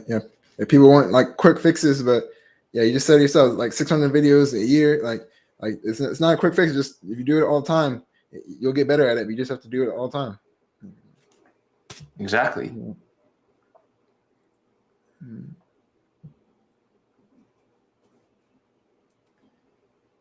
This one said, "What is the meaning of being on your purpose?" That's kind of more like that's not a term, I guess, like the red pill community thing. But I think the purpose is just about being fulfilled and helping others. So like you want to have, like we talked about, your why and having a drive to push yourself forward, but you always want to be doing something to help others at the end of the day. Yeah, pretty much. Yeah, I mean, that's do you use the term like on your purpose, or is that kind of red pill thing? I use the term, but I've kind of but I think before I misconstrued that, or I misinterpreted that as like, let me just get to the bag. Yeah. And then I started to get a little more money, and I realized like, no, that's not fulfilling. So I think being on your purpose is just doing the thing that brings you fulfillment in your life, whatever that may be. But really, I do believe that our greatest purpose in life is to just be ourselves. Yeah. and exactly. serve who we are Mm-hmm. to the greatest extent that we can. And in doing so, serve the world. Mm-hmm. Yeah. Have you made a video about like your experience of like achieving the material things? Like what's your value in the material like Tesla or the mansion, whatever it is? What's your value of that now for you? Like now you've I definitely, yeah. I'm going to make a video on that stuff. Not even just that, but the channel growth, the relationship. Like, I'm gonna talk about everything. Mm-hmm. I already have the title in mind. Mm-hmm. I got everything I ever wanted, and I was still miserable. Yeah. That was my wake up call. That like, Mm-hmm. you have to find that within. Like, you have to find fulfillment, like by first looking within and then expressing your true inner self instead of trying to fill that whatever void you may have Mm-hmm. with things outside of you. Mm-hmm. That's I mean, as far as material items, like, yeah, I do still I like things, of course. But I've learned to look at them for what they are, which Mm-hmm. is not who I am. Like, that's like, these things aren't the essence of who I am, but they're reflections of my growth, of my inner growth, just outer representations of my inner growth. Mm-hmm. And that really makes it so much more enjoyable, Mm-hmm. and that's why, like, I don't play the lottery. I'm like, yo, I don't want it like that. Don't Yeah. don't give me any of that, bro. Like, Yeah. let me just, I want it to reflect who I am. Mm-hmm. Yeah. Yeah. You're talked about that last time we hung out about how like your inner how you said your inner world is your outer world is a reflection of how you kind of see yourself in your inner world. And yeah, I was thinking more about that. And yeah, it's like the people who are always saying like I'm gonna be big, I'm gonna get this or get that, or I'm going to, or just think highly of themselves. They're the ones that actually achieve it. And it's kind of like the ones that are kind of thinking lowly of themselves. And like I was talking about how like buying groceries, you're gonna experience this in a month or so when you move in. But like is buying groceries, it's like that battle of like do I pay for the off-brand version because it's like $1 cheaper, or just the real version? And like at first I had conditional mind just buy the off-brand version because like, oh, I gotta save money. But it's like, is $1 really gonna do too much? But in the long, that's like, but mentally that brings you down, like thinking you have a low self-worth. But if you just like believe that I'm worthy of like the highest quality that I want, like if I want something that's good quality, that's what I want. So it's like if you think you're worthy of that, that's how your outer world is going to reflect to that. Exactly. Yeah. This is a very good question right here. My big brother always tells me to start an enterprise, drop shipping, stocks, crypto, etc. early. He always reminds me that I can make more money as a teen than as an adult. Is this true, and how can you start? I never thought about it like that, but yeah, you kind of can, because as a teenager, you have a lot more time. You have a lot more time, not just in terms of like, on a day-to-day basis, but you literally have more time between where you are now and the time that you die, right? So the younger you start, the more time you have. So I do think that it could be good to at least acquire information. Start watching videos about stuff like that, even if you don't know anything that they're talking about, because you never know when the information might become relevant in the future. Like, I remember, dude, I learned about affiliate marketing. That was one of the first things that I learned about. I was like 18. I didn't know what the fuck affiliate. I didn't know any, like, I was like, dude, what is, but that information that I acquired, it stayed with me. And when I started YouTube and I built my platform up to a certain point, I said, hold on real quick. I can apply this now. I can sign up for Amazon affiliates and, put those links down there. And, when you acquire that information, man, anything is possible. But do understand, basically what your brother is saying is that time is your greatest asset. Yeah. If you start early, I'm sure you can attest this too. I wish I started my YouTube channel and everything I'm doing now 5 years ago. Like who knows where it would be now? Because like we're both at the age where like we have to start adulting things. We got to pay for apartments and stuff like that. But if we would have just had no worries at all and just tried to make videos like 5 years ago, I don't know where we would have been at now. So like, yeah, just really, the earlier you start, the more potential you have, and really just the skills you can learn. Like if you just start, like you said, start thinking about things, start learning some things. You don't have to apply them like you're talking about drop shipping and stocks. So you might have to have a little more money. But if you just start with a small amount and you start learning the ropes, and once you start getting a little more money, then you start building on that. Exactly. And man, if you're in a, let me tell you, bro, if you start now, you're a teen. I don't know how old you are. You could be anywhere from 13 to 19. Mm-hmm. Okay. But I mean, let's say you're 16. Like, dude, if you start now and you just like really go at it for like 5 years, Mm-hmm. like, bro, like I mean, it's gonna, like, mind you, I started YouTube. I really like started posting consistently at 19 years old. I'm 21 and this is where I'm at. Mm-hmm. Right. So it's like, if you start now, you know what I'm saying? But also, the thing, like how you said, if you had started earlier, like at a younger age, sometimes I think about that, but at the same time, it's like you said, everything happens for a reason. It's like if I had started younger, I wouldn't have had the story to tell or the context behind the information. So it's like, I think, man, shit, we're doing just fine. Yeah. We're doing just fine to say that we're, in our early 20s, and I mean, we can do what we love. Exactly. And that's kind of like, I want to help as many people get to that point as possible. Because it's a great feeling, man. I was just talking with my dad about this the other day, but I feel like the biggest flex that I have to my name is that I own my time. Right? Like, I feel like I own my time. I get to decide what I want to do on a day-to-day basis. And to say that I'm 21 and I get to do that, it's like, bro, if you're somebody like Care for Rami, for example, who's like, Rami, I don't know how old you are, man. You're like, what, 16, 17, something like that. You're young. He's a young dude. And to say that, like, he's starting right now, it's like, damn, when he's 21, I mean, bro, you just never know how far you could take this if you just start where you are.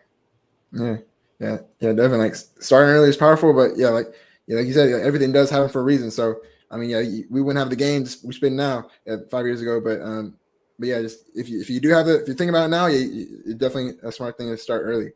And then someone had a good question. It said, by Dom, it says, is it challenging being a self-improvement YouTuber with there kind of being a perception where people always assume that you're perfect or all knowing? And so that's a good question. Think the way I get around is like I call it like a winner's mindset, and the kind of the caveat to that is like people think, oh, you have to be winning all the time, you have to be successful all the time, but really what the mindset is that I value failure. I could fail, but I know I have to have a perception about it that I can learn from that and move up from it. So when I go into a certain situation, I'm not gonna say I have to win this thing. I have to perform well in this. I could fail that. I could perform horribly, but I just understand that now I can take a step back and reflect on it and learn from it and then move forward. Exactly, man. I feel like, I feel like that is kind of the perception of a lot of self-help YouTubers, but I feel like that's like an opportunity for me. I see that as an opportunity to say that a lot of other people feel like they need to live up to that standard. Me, I look at it the complete opposite way. I don't want people to think that I'm this high and mighty, like, have all of my shit together all the time person. Because that's not who I am. I'm just Jordan. Like, I'm just a 21-year-old dude figuring my shit out just like anyone else. And, I have a good sense of direction and a good sense of self. I'll give myself that, but it's like, yo, there's times when I'm not feeling good, and I really try to, like we said earlier, man, just be vulnerable. Being vulnerable really helps you build a stronger connection with people.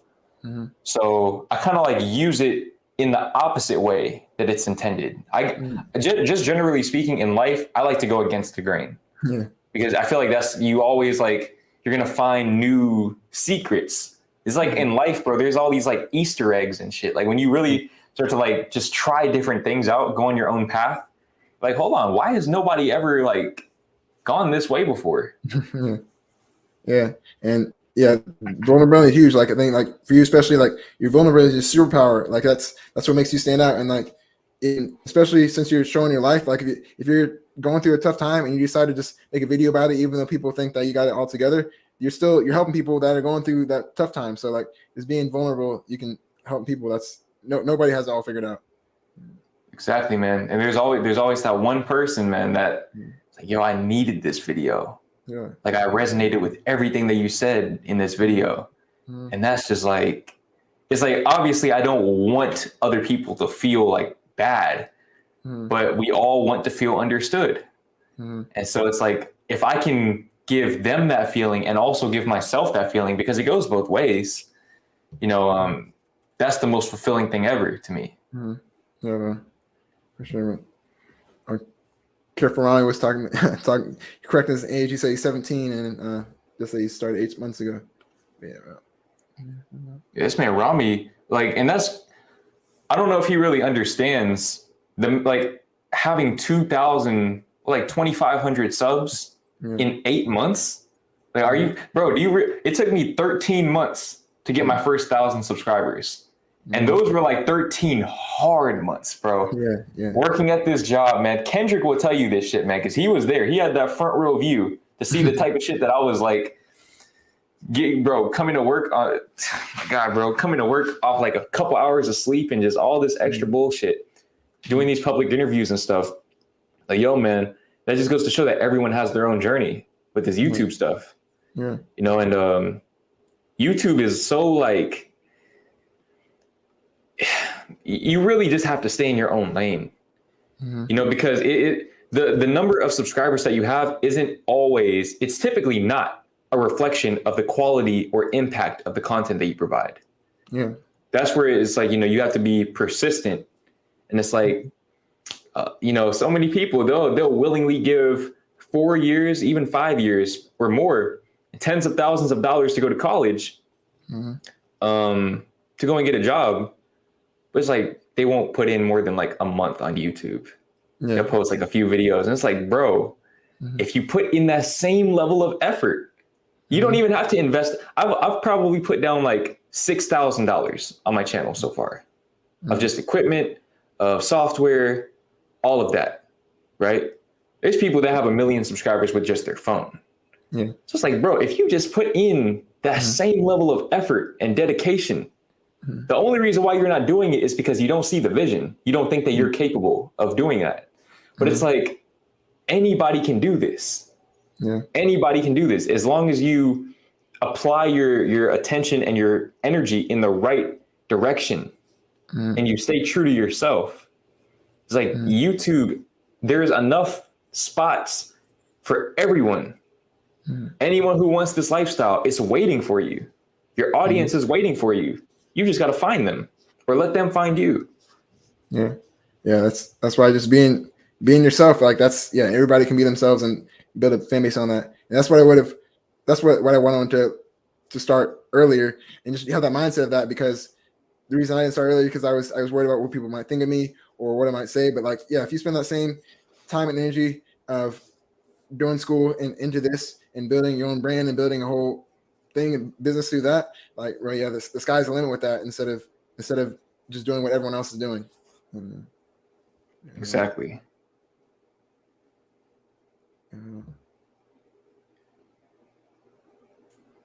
Public interviews for something else. Yeah, Kendrick knows, man. Kendrick knows. He knows all about that. Yeah, man. But how do you see those the value of those now? Not since you did those through that phase. Do you see the value of it now, looking back on it? Oh, absolutely. It taught me, for one, getting out of my comfort zone. Like I said, man, I was a very reserved person. I still am too. I'm still, like, obviously you guys wouldn't know through YouTube because all my videos are me talking, but I'm a very quiet person in real life. I keep to myself. But to go out and do those public interviews, man, y'all got to understand, I really, really got out of my comfort zone for that. Like, I'm talking about, it was crazy. And man, shout out to Kendrick too. So, all right, I'm gonna dip out. I hope you guys have a good stream. Kendrick, I appreciate you. Kendrick was actually the cameraman on my very first public interview. Very first one. He didn't even get this the on camera vision, but hey, that's cool. Hey man, shout out to him. He got his credit in the Mary Killer Smash, but yeah, man, he was out there, man. You know, so that not only did it help me get out of my comfort zone, but it helped me develop resilience, because like the level of work that I put into those videos to go out in this cold ass weather, bro, in deep Ellum, around all these drunk people. I don't like being around drunk people. Okay, they smell weird, they act weird.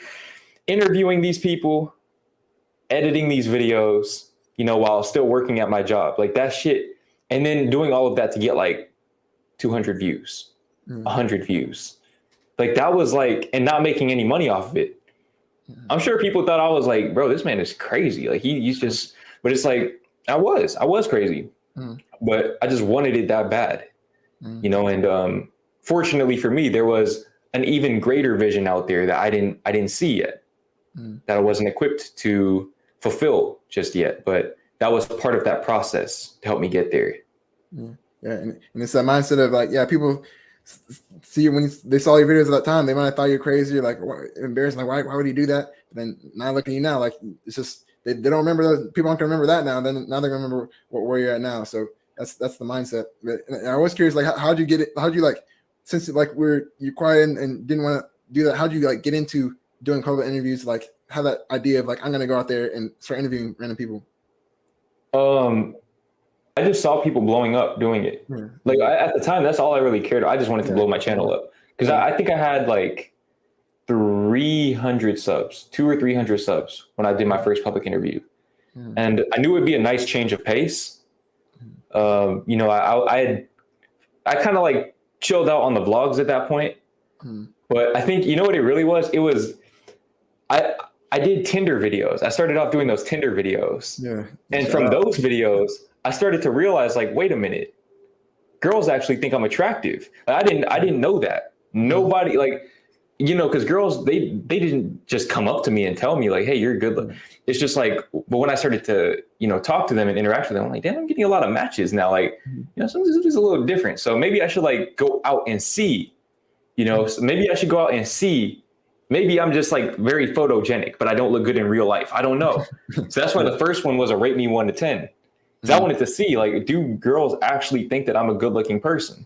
And then from there, I found out that they did.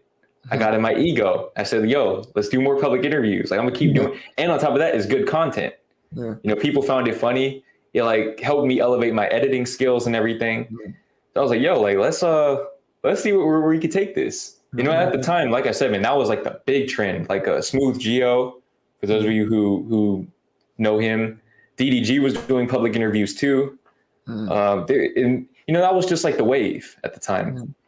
Pre-COVID and everything, man. Everything was popping, man. So yeah, man, I was out there, bro. I was really out here. I was really out here. Yeah.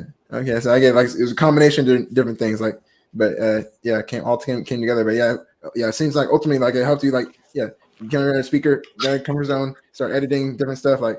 So yeah, all things work together and help. Exactly. Daniel had a good question. It says, Jordan, would you ever make vids outside of self-improvement? What do you think about that? Like, wait, who asked that? They said this Daniel is Daniel. Yeah, I mean, my thing is self-improvement is such like a vast, like all-encompassing term. Yeah. So you could say like me doing the vlogs in Vegas, those weren't really self-improvement videos, but like I kind of try to sprinkle in self-improvement into everything I do because that's just the way that I live. I'm like genuinely like obsessed with it in a sense. So yeah, just trying to like find that balance and expressing that through my content. And I think like the key with your channel is like, it's just you. So like, whatever it is, like that's like self-improvement is on your mind, but that's it just bleeds into everything you do. So like you're talking about, or I don't know if we want to leak this information doing a cooking show or something like that, but like it's still man, like we're ready. It's almost coming out, bro. Wait, it's on the way. Be on the lookout. Yeah.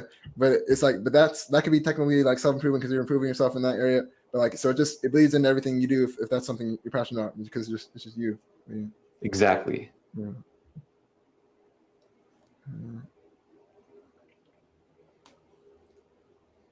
I think people doing some back and forth. So I don't know what's going on, but yeah. Are there like comments that I'm missing or something? Because Rami is just going in on Yeah, somebody. I think, yeah, I Rami. don't see who. Fine. I was I don't like, see who. there's some back Rami, and I don't know forth. who. I don't know who you were talking to, but Yeah, if you have a question, we were just talking about how to deal with like critics and stuff like that. So if you got a question about that, man. wait, what? What did you say? Or I was telling like Rami that like we were talking about dealing with critics and stuff like that. So if you need advice on that, but yeah, For real, that's something that as a content creator, man, a lot of people are unequipped. Like if I'm being real, a lot of people are not equipped for that level of criticism. You know, because a lot of us are like, we're just normal people, man. Like we're just normal people who picked up a camera and started talking. So it's like, you know, most people like it kind of takes time. It takes time, and you know, people want to blow up so quickly. It's like, are you ready for what comes with that? Because for me, it's like, yo, my community is like about 98% positive, right? That 2% of negative people. But as your channel grows, that 2% gets bigger. You know, it's just math. So it's like, you know, at 1,000 subscribers, at 2%, it's like what, 20 haters? At 100,000, it's 2,000. You know, so like it keeps growing, and you got to be prepared for that. Yeah, that's why it's kind of be careful about what dream you have, because some people just like, I want to get famous, want to blow up. It's like there's a lot of different things that come with that. But yeah, just being prepared for that. So I don't know if whatever critics you do feel like, it's just, you just have to learn how to. That's why it's good to have a slow growth, because you learn how to overcome that and get stronger and get away from haters like that. But exactly. Rami was saying, because I was telling like just chilling the haters, but he said, I hear you, Bryce, but he's talking mad, so I don't know he was. I don't know what he was saying, man, but just gotta let go. Yeah, man. you're gonna like it's just part. You know, one of the best lessons that I learned these past few months. It's better to be happy than to be right. It's so much better to be happy than to be right. You know, trying to change people's opinions, especially their opinions of you, it's just like it's literally the biggest waste of time. Like, because they're taking you down to their level. Like, misery loves company. They're trying to take you down to their level. So when you decide to engage in that, it's like, you know, it just doesn't really serve you. Yeah. I was reading books, like one of the top books that I feel like everyone should read is like How to Win Friends and Influence People by Dale Carnegie. It's just about dealing with people. And in one of it, the lines that said that arguing solves nothing, which I'm still like thinking about that. So I was trying to think of different examples, but he says like arguing solves nothing. So like there you go. Yes, sir. Yes, sir. Yes, sir. It'll change your life. I'll change your life, man. Yeah, like, and when you think about it, like every time you argue, like you don't change your mindset and they don't change their mindset. All it does is like just bring you guys closer, farther apart and deeper into your own mindsets you already had. So like you can give like little criticism, give them a little advice, but like just arguing with them isn't going to solve anything really. Exactly, man. That, like, you know, with fighting or anything like that, bro, even if you win the argument, you still lost. You still lost because they got you out of character. You know, and nobody's perfect. Like we all go through it. Like we all, you know, stoop down to that level sometimes, but that's when it's good to look at people who are at that level, like LeBron or Floyd Mayweather, like people who are really dealing with criticism like all the time and are just able to, you know, move past it. We're talking about LeBron. Like if people in the stands saying something about him and he turned around and started yelling like insults at them, then be like, oh yeah, they won because they got him out of character. It doesn't matter if he had a good insult or not. Like, yeah, they got you out of character. That's them winning. So if he just that's why watching him is good. Watching people like that is good because you learn how to carry yourself. So just by him staying focused on what he's doing and not giving them any mind, it shows that he's powerful. Yeah, I definitely need to answer this one. How do I deal with my girlfriend that doesn't answer my text anymore? Stop. Yo, oh my God, J-Dog, my guy. Look, Like, be like, go easy on it. Go easy on it. Gotta take a moment.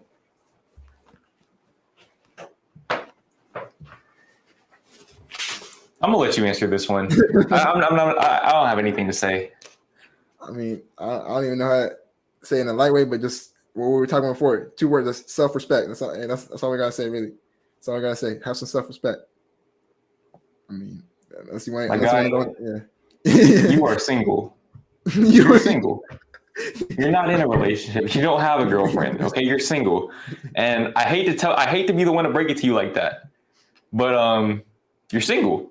You don't need to be, bro. If she's not answering. You're single. That's not a girlfriend, man. That's Rami said it so perfectly. He said it so perfectly. Thanks, Rami. Focus on yourself. Yeah. Just focus on yourself. Just you don't. He said, J-Dog said, no, I'm not breaking up. Hey, man, look.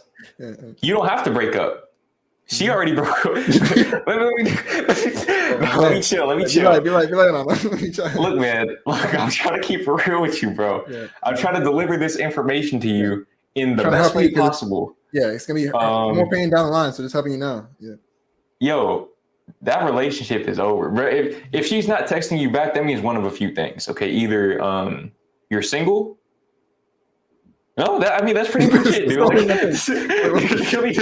there's no other like explanation for that, dude. Like, I don't see your girlfriend. It's one thing like if it's a girl you're talking to and maybe she's being a little slow to reply, bro. If it's your girlfriend, like you're in a relationship, a committed relationship, and she's not responding to you, yeah. So I can say, I mean, just leave it at that. I mean, yeah, really just have self-respect and then like set the standard. Like if she's not wanting to, tell her like, hey, I don't appreciate. I mean, like, I'm trying to give him some actual advice, but just you have to tell her like I don't appreciate that. And then if she's not willing to communicate with you, then yeah, he's gotta leave. You gotta give her the ultimatum and go.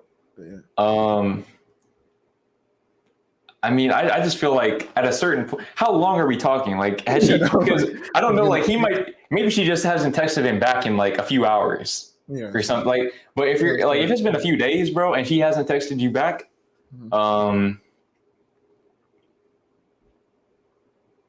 she belongs to the streets. I mean, it's just you need to, I don't know, bro. Like I said, you just need to focus on yourself. Block her number. J-Dog, it's 2 days. 2 days.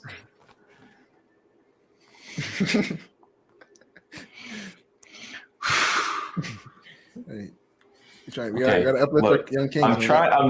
Look, man, 2 days. 2 whole days. That's 48 hours. She could be in another country. Unless she might be on some type of spiritual retreat or something like that. Yeah, but positive. No, in all seriousness, no, like that's not acceptable, man. 2 days, that's just you're single. No matter, that's what you should text her. You're single. Yeah. That's exactly what I would say in that situation. Hey, you're single. Yeah. Then block her number so she can't I mean, bro, 2 days? That's like one of those things that, first of all, is she okay? Right? Because like maybe we're jumping to conclusions. Maybe you need to like call around like hospitals or something. Like she might be in jail. I don't know. I don't know what she does. But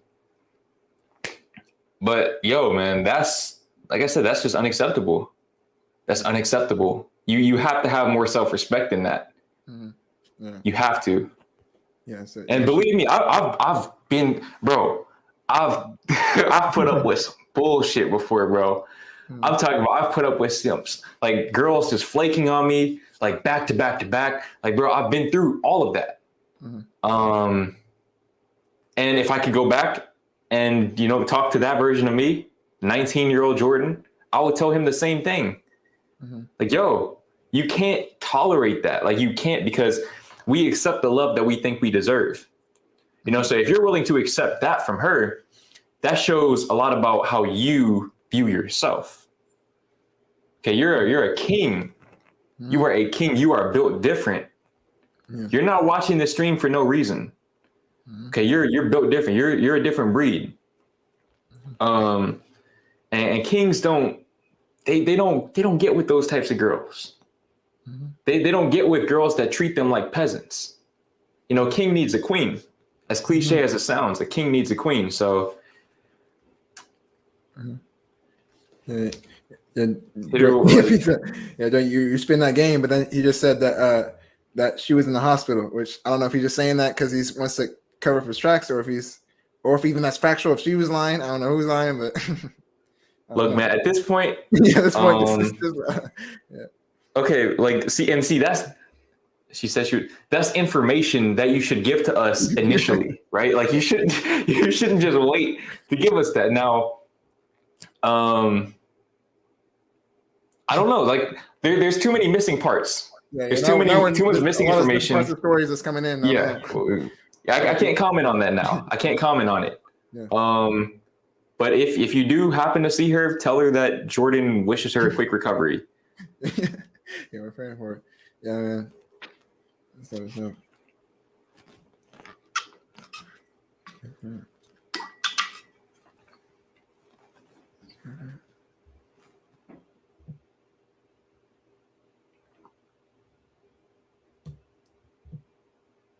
Yeah, there's one that keeps. I saw like 3 times they're talking about what hair cream you use, but is that in your hair video? Oh, what hair cream do I use? I'm probably gonna make a video on that. Another one. I do need to make like a wave tutorial. Oh yeah. You got to make a wave one. Yeah. I'm not spinning exactly how I'd want to just yet, but I don't know if I ever will because I'm not really taking it like as seriously as I should. You have that gold. Yeah, I don't use too many products. Yeah. Yeah, I don't know. I'm just kind of like, I'm just like better. I just didn't want the curly hair anymore. Yeah. But yeah, I'm waiting for you to get waves though. I mean, I might have to get on that wave. No pun intended. But that's what I'm saying. Like I said, man, and I said this to Bryce the last time we hung out. Every Black person should get waves at least one time in their life. It should just be a bucket list thing, like by default. Yeah. Just the experience of having to wear the do-rag, brushing your hair, just all, and then when you see that first wave pop up, you're like, "Oh shit!" Yeah. And you get to brush more. Yeah, like it's a character builder. It's a character builder. Yeah, for sure. Yeah, bro. Yeah, I might have to get on that one day, you know. But yeah, so yeah, and then you think how long you think is this? You're gonna keep these waves for extended period of time? You don't know how long it is, or is this a good long-term thing? I would say that this is a permanent thing. I get bored really quickly with hairstyles. I don't think I'm gonna grow my hair back out though. It's just that's like I don't. I don't miss that at all. Yeah, I'm probably just gonna keep it like this. I'm gonna just keep it like this right here because this is like, I don't know. It's just a nice, chill, little, easy, low maintenance, good looking cut. You know, get my fresh cut every week. Something simple. Yeah, that's all you need. Yeah, bro. We need a tutorial on how to cut your own hair. I want to see how you do that. I'm not even a pro at that. That's why my friend was asking, "Can you cut my hair?" I was like, "I don't want to. I'll give you a mess. I can mess your hair up for free. I can do that, but I don't know." I haven't seen you with like a really bad cut before. Hey. You at least know how to work the grains or something. Work the different sizes or whatever grain sizes. So yeah. The thing with like doing stuff at 90 things like these seem harder than it is. Like it seems hard to cut your own hair, but once you just like break it down, then it's like okay, it's not easy anything. So that's why I always get like try new things and stuff like that. Yeah. Rami said, "I'm getting dreadlocks." Maybe you just cut your hair.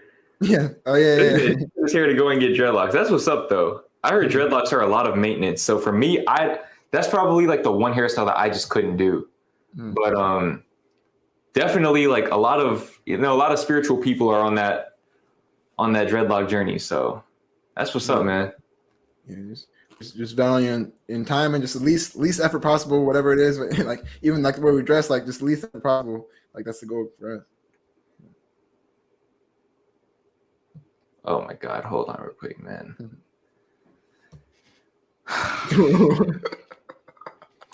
You know, I'm getting really tired of you guys. Y'all are starting to piss me off, bro. Y'all are starting to piss me off, man. Yeah, man, that's how you how do you respond to that? How you say it? Hey, just use Jordan's face as his look. Yeah, got something to help him out.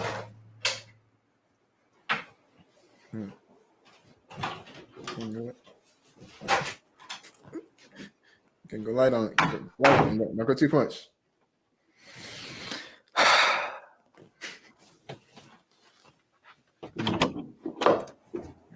That's good. Smart. Take a breather. Control your emotions. Yeah, that's what it's all about.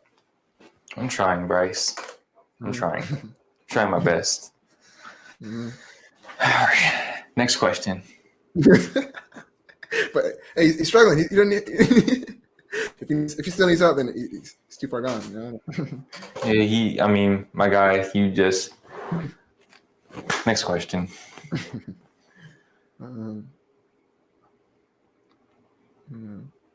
They're asking about. Are the same guy said to get waves? So would you advise everybody get waves? Or you said every black person, but you try. Wait, who said that? This same guy, Stewie. What did he say? He said, "Should I get waves?"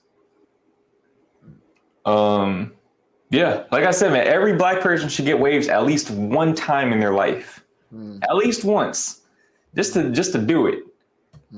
I think that's like I don't know. I'm only half black, but I feel like the waves, man. This is the move, man. The waves with the fade. This might be my new signature look. Yeah, the fade. Yeah, it's all about having a signature. Like people know that's a Jordan cut right there. The waves. Exactly. I think my signature is my piercings though. That's probably like I don't know. I don't know anybody else that has like the exact same ones that I have. That's true. I kind of sound like thinking about them now, but I guess got the piercings. Would you ever get more piercings? No. I'm cool on piercings now. I was getting my cut yesterday, and the barber, bro, this shit right here, bro, that bitch got snagged in the clippers. Dang. My soul left my body. Like it was just like I thought he just like tore a piece of my ear off. I just sat there like it didn't hurt. I was crying. I was crying on the inside. Like you really did like rip it out, or did it? Or you not? It just like it got snagged. Yeah. It pulled like, bro. And I got this one done. What was it? February of last year. I don't think it's healed yet. It still hasn't healed. Damn. So the top of the ear is that the most painful? The most one with the most maintenance? It was the easy. It hurt the least when I got it, but it's the one that's like caused the most trouble though, like sleeping and stuff. The nose piercing, I had to re-pierce my own nose like a good few times too. Shit was not pleasant at all. Man, like when you gotta hear that, like when you hear that popping sound. Ooh. Yeah. You have to either get a limiter or something to do it. Or you said that you just did it yourself. You didn't even care.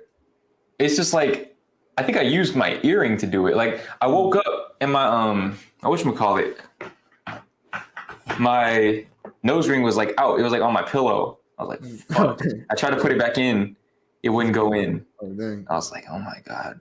I think I even filmed a video of it one time, but I didn't post it. I don't know why I never posted it.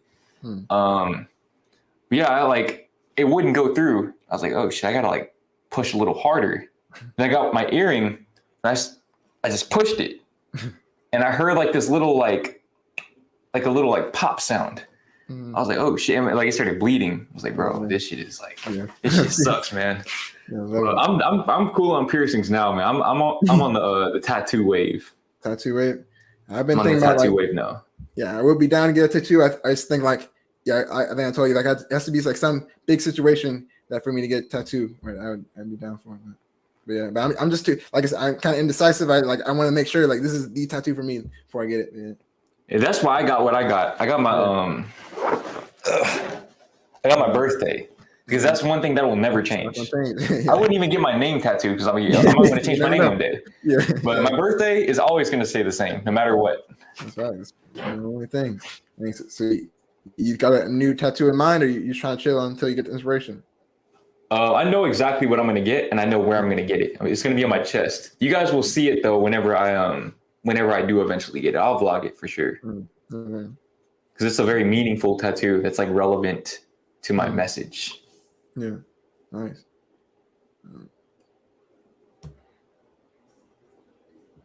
They said, with that, yeah, this one's kind of deep. It said, what Daniel asked again, like deep question, but what do you guys value the most?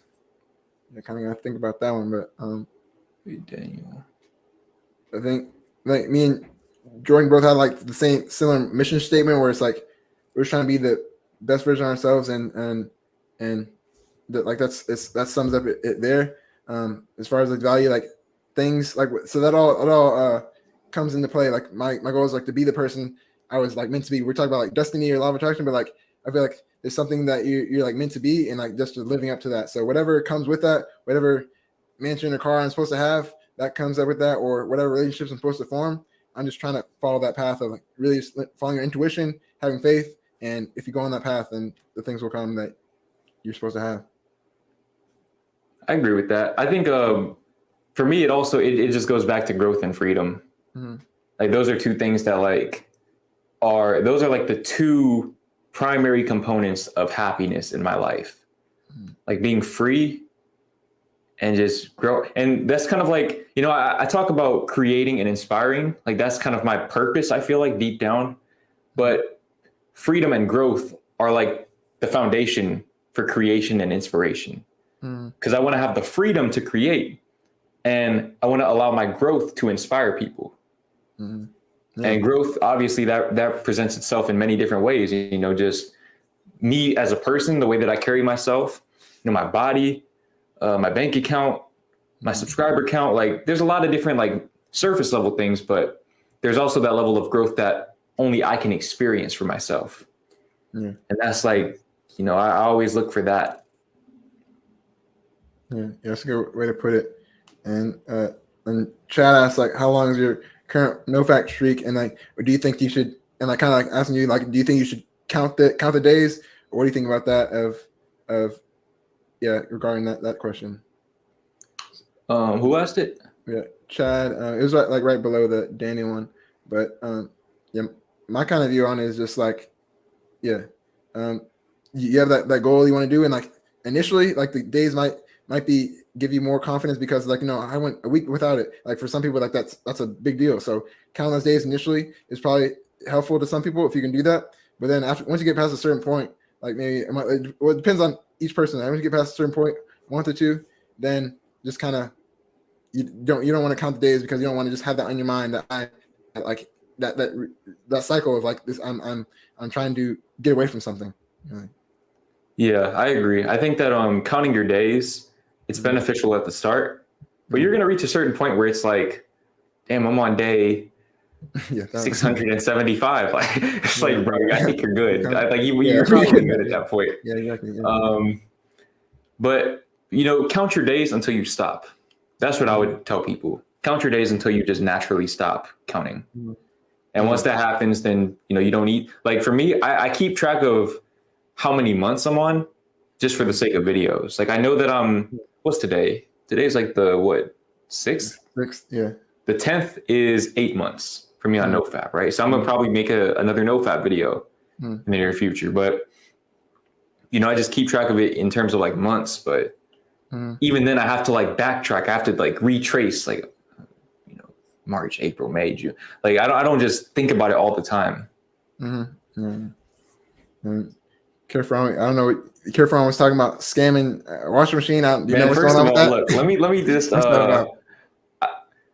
shout out to Glow Pierre, man. Oh, yeah. The Soto Belly. That's all I gotta say. That's my response. That's my response to Rami. And Rami knows exactly what I'm talking about. Exactly what I'm talking about. There's some beef, some YouTuber beef going on.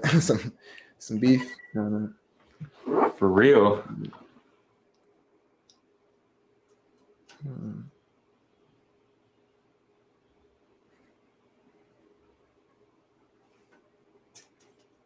me see if I can do this.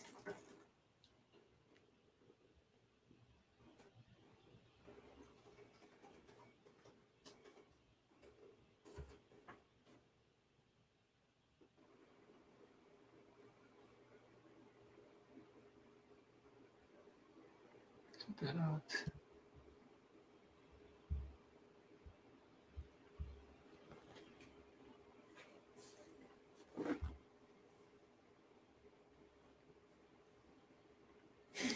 Let me see.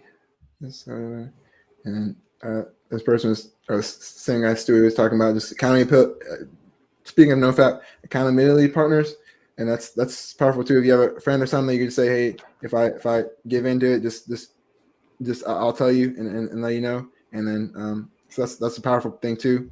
I just say, yeah, or you just I don't know if you want to do that, but I just have a friend that that you can talk to. That would be like if I give in, then I'll tell you. So that's why it keeps you accountable. Yeah, I think that if you're on that path, it really does help to have people, man. Because like with me, a big part of how I've made it this far on NoFap is having my supporters, right? And just thinking about like, yo, I can't relapse. Because like if I relapse, you know what I'm saying? That's going to make all of these people think that they can do the same thing. Yeah. And, you know, if you just find, that's why like I would recommend anyone who's on NoFap, if you're really struggling with it, start making videos about it. Like you don't have to make it like a career or anything, but just start making videos about it. You know, you could create like accountability groups. Yeah. Did you make a video like on the early days of like you relapsing and then you felt like bad about making that video? Was that something? You said what? Was that did you like early on, like when you first started, you made a video about you relapsing and then you felt bad about how you kind of influencing others to do that? Or was that no? That was probably right before I started NoFap again. Yeah. I basically talked about how like I made a few videos saying that I felt like NoFap kind of like it can be toxic if you approach it the wrong way. Like if you think of it as the foundation of your well-being. But you know, I also over time I realized like, you know, my voice holds a lot more weight than I realize. And people are going to take that out of context and just think like, oh, so NoFap is bad and I should just beat my meat. It's like, okay, well, if you're going to be on one side of the spectrum, it's probably better to be on that side. Yeah. But ideally, you'd want to be somewhere like you want to find your inner balance where you can do it, but not make it the foundation of your self-perception to where if you relapse on it, like, oh, I ain't shit. You know, you gotta love yourself, man. Do it because you love yourself, not so that you can love yourself. Yeah, exactly. Yeah, that's the value of being a role model. Like some people don't like being the responsibility of being a role model, but it's just like at the end of the day, you can just say like, yeah, I'm human. Like I'm gonna mess up. I'm gonna try anything. You don't have to do everything I do, but just I'm human. I'm portraying it for everyone, the world to see, really. Exactly.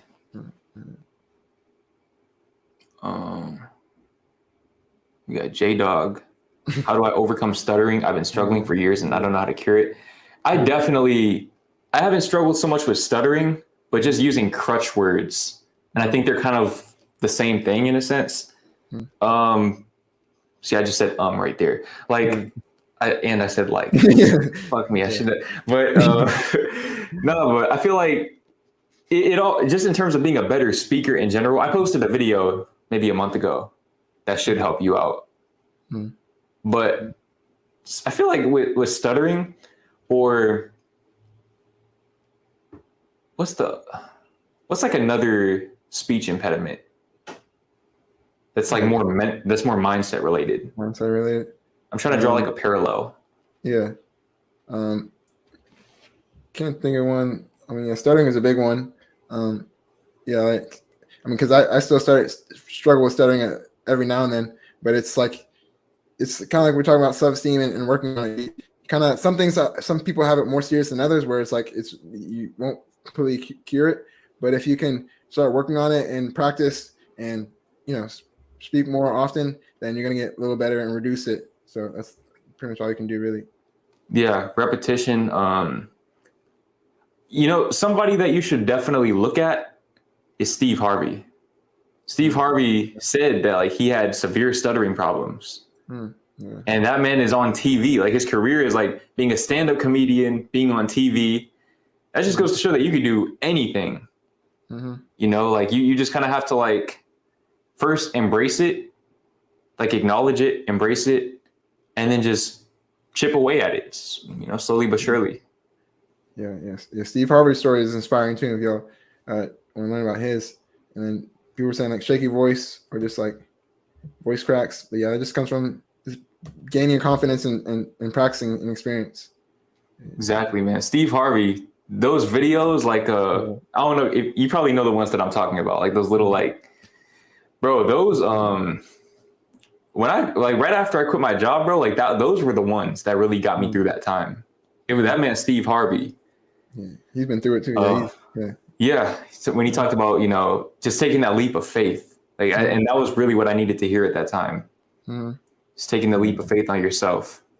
Yeah, man. Yeah, because he's been through a lot. And then, would you ever be on a TV like that? Is that a goal of yours? I've thought about it for sure. I thought about damn, what would it be like to have my own talk show? I think they need to show me the contract first. Yeah, I see that. So I can say yeah. Yeah, it's one of those things because I like the freedom of YouTube. Yeah, exactly. Yeah, so I really like being able to do my own thing. Like stuff like Johnny found, like that stuff is cool, but it's like when you think about it, like I don't know how often they film it, like every day, but yeah, so it's doing that every day, like filming random people all the time, like it's tough. But, yeah, but I do feel like in a sense it'd be kind of cool to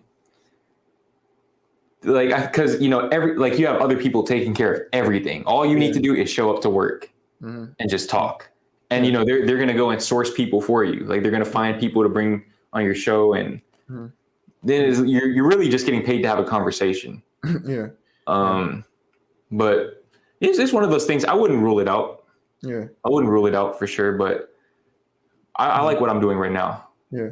Yeah. I think you probably lead up to a degree of that, like eventually down the line, unless you could have a team, people, someone filming, someone editing, whatever, and like they're just the whole set of someone's doing the light or microphone, whatever. But you're just making kind of the same videos, but you're just having it on a bigger scale and just having a whole team on it behind it now.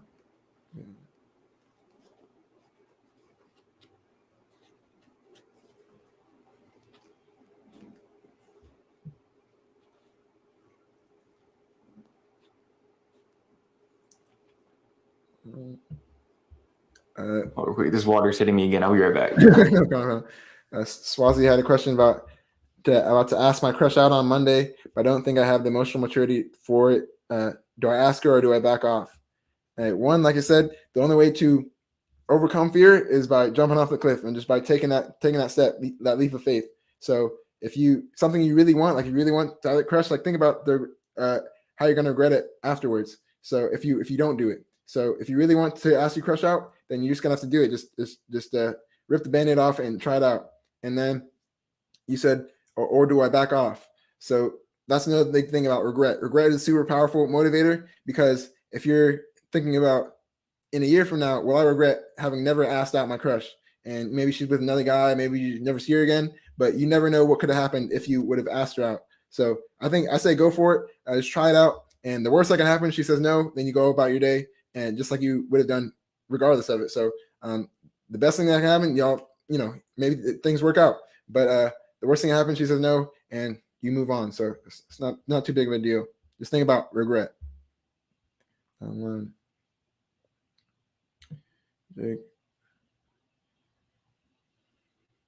Jake, what was your question? You said you needed guidance about something. It's like just type in your question, and then VJ says, "How do I stop overthinking at night?" I kind of do it too. We overthink a lot. Like at night, I just have my thoughts running. But really, that's what meditation helps with. Just like calming yourself down and putting yourself in the moment and just breathing and not really wasting time on overthinking. Because overthinking doesn't really help. It's like maybe creative thinking is helpful, but overthinking is detrimental. What was the question? Oh, how do I stop overthinking at night? Yeah. For me, I just try to slow things down. I try to slow things down and just not distract myself, but just do things that bring me a sense of peace. Usually that's when I'll watch my Netflix. That's when I'll, do the more chill things. I try to set those boundaries with myself. And just meditating, of course. And really, I feel like if you kind of start that momentum when you wake up, it can really shift the trajectory of the rest of your day. Yeah, that's what I said. Like morning routines are super powerful, and Yeah. And then ZD says, how do I pick out one thing to pursue out of like 6 things I consider and love doing? Yeah, that one's tough. That's when you really have to self-reflect, and just think about it. So I would say like write down those 6 things, and then write down where you're good at. So things write down what you love. Write down like what you're good at and how you can combine it, and then just think about like regret down the line. Like if there's one thing, if I could never do this thing ever again, would it be okay? And think about one thing that you couldn't live without, and then kind of do that thing. Yeah, I think for me, I'm gonna ask you a question, ZD. Who told you that you have to pick? You know, why do you feel the need to decide? Because I was like that too. I thought that, oh, you know, there's so many things that I'm into. There's no way. Look at me now. You know, I mean, that like serves me all in the name of being built different. It's like just embracing all the aspects of myself. Something that I've always believed is that wealth and innovation in particular are to be found at the intersections of your passions, right? So if you have 2 things that you really, really like to do and they work well together. Now, let's say, for example, oh, I like bowling and I also like, what's something completely unrelated to bowling? Knitting. Or like, yeah, like some shit like that. Like, obviously, it's going to be more difficult to intertwine both of those. But, you know, just try to find ways to combine your passions. And that's how you carve your own path and do things that have never been done before. Yeah, you could be the first knitting bowler. Like you knit a bowling ball and you knit it like people. Exactly. And there's probably a lot of people who like both those things, and you can combine it. Then you'd be the first one. So Exactly. you can always do more than one thing.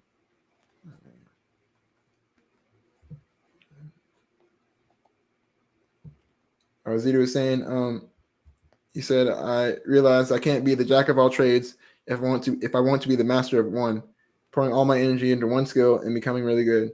What do you think? Yeah, I just would ask, think, yeah. Or just like, what are the things? What are the things you're trying to choose between? Because that might help us a little bit more. But yeah, you can go ahead. I think that his next comment really gives me a lot of context as to why he thinks the way he does. You know, I always say, man, you got to take everything that people say, including myself, with a grain of salt, right? Because yeah, they might tell you that, oh, you know, you have to focus solely on one thing, but it's like you can turn multiple things into one thing, right? Like, for example, in my case, right, like I like to write. I also like making videos. So I can make spoken word videos. That's one thing. That's one thing that I can do that combines 2 of my passions, right? So you got to start thinking in terms of that. How can I expand my identity, but combine my passions at the same time?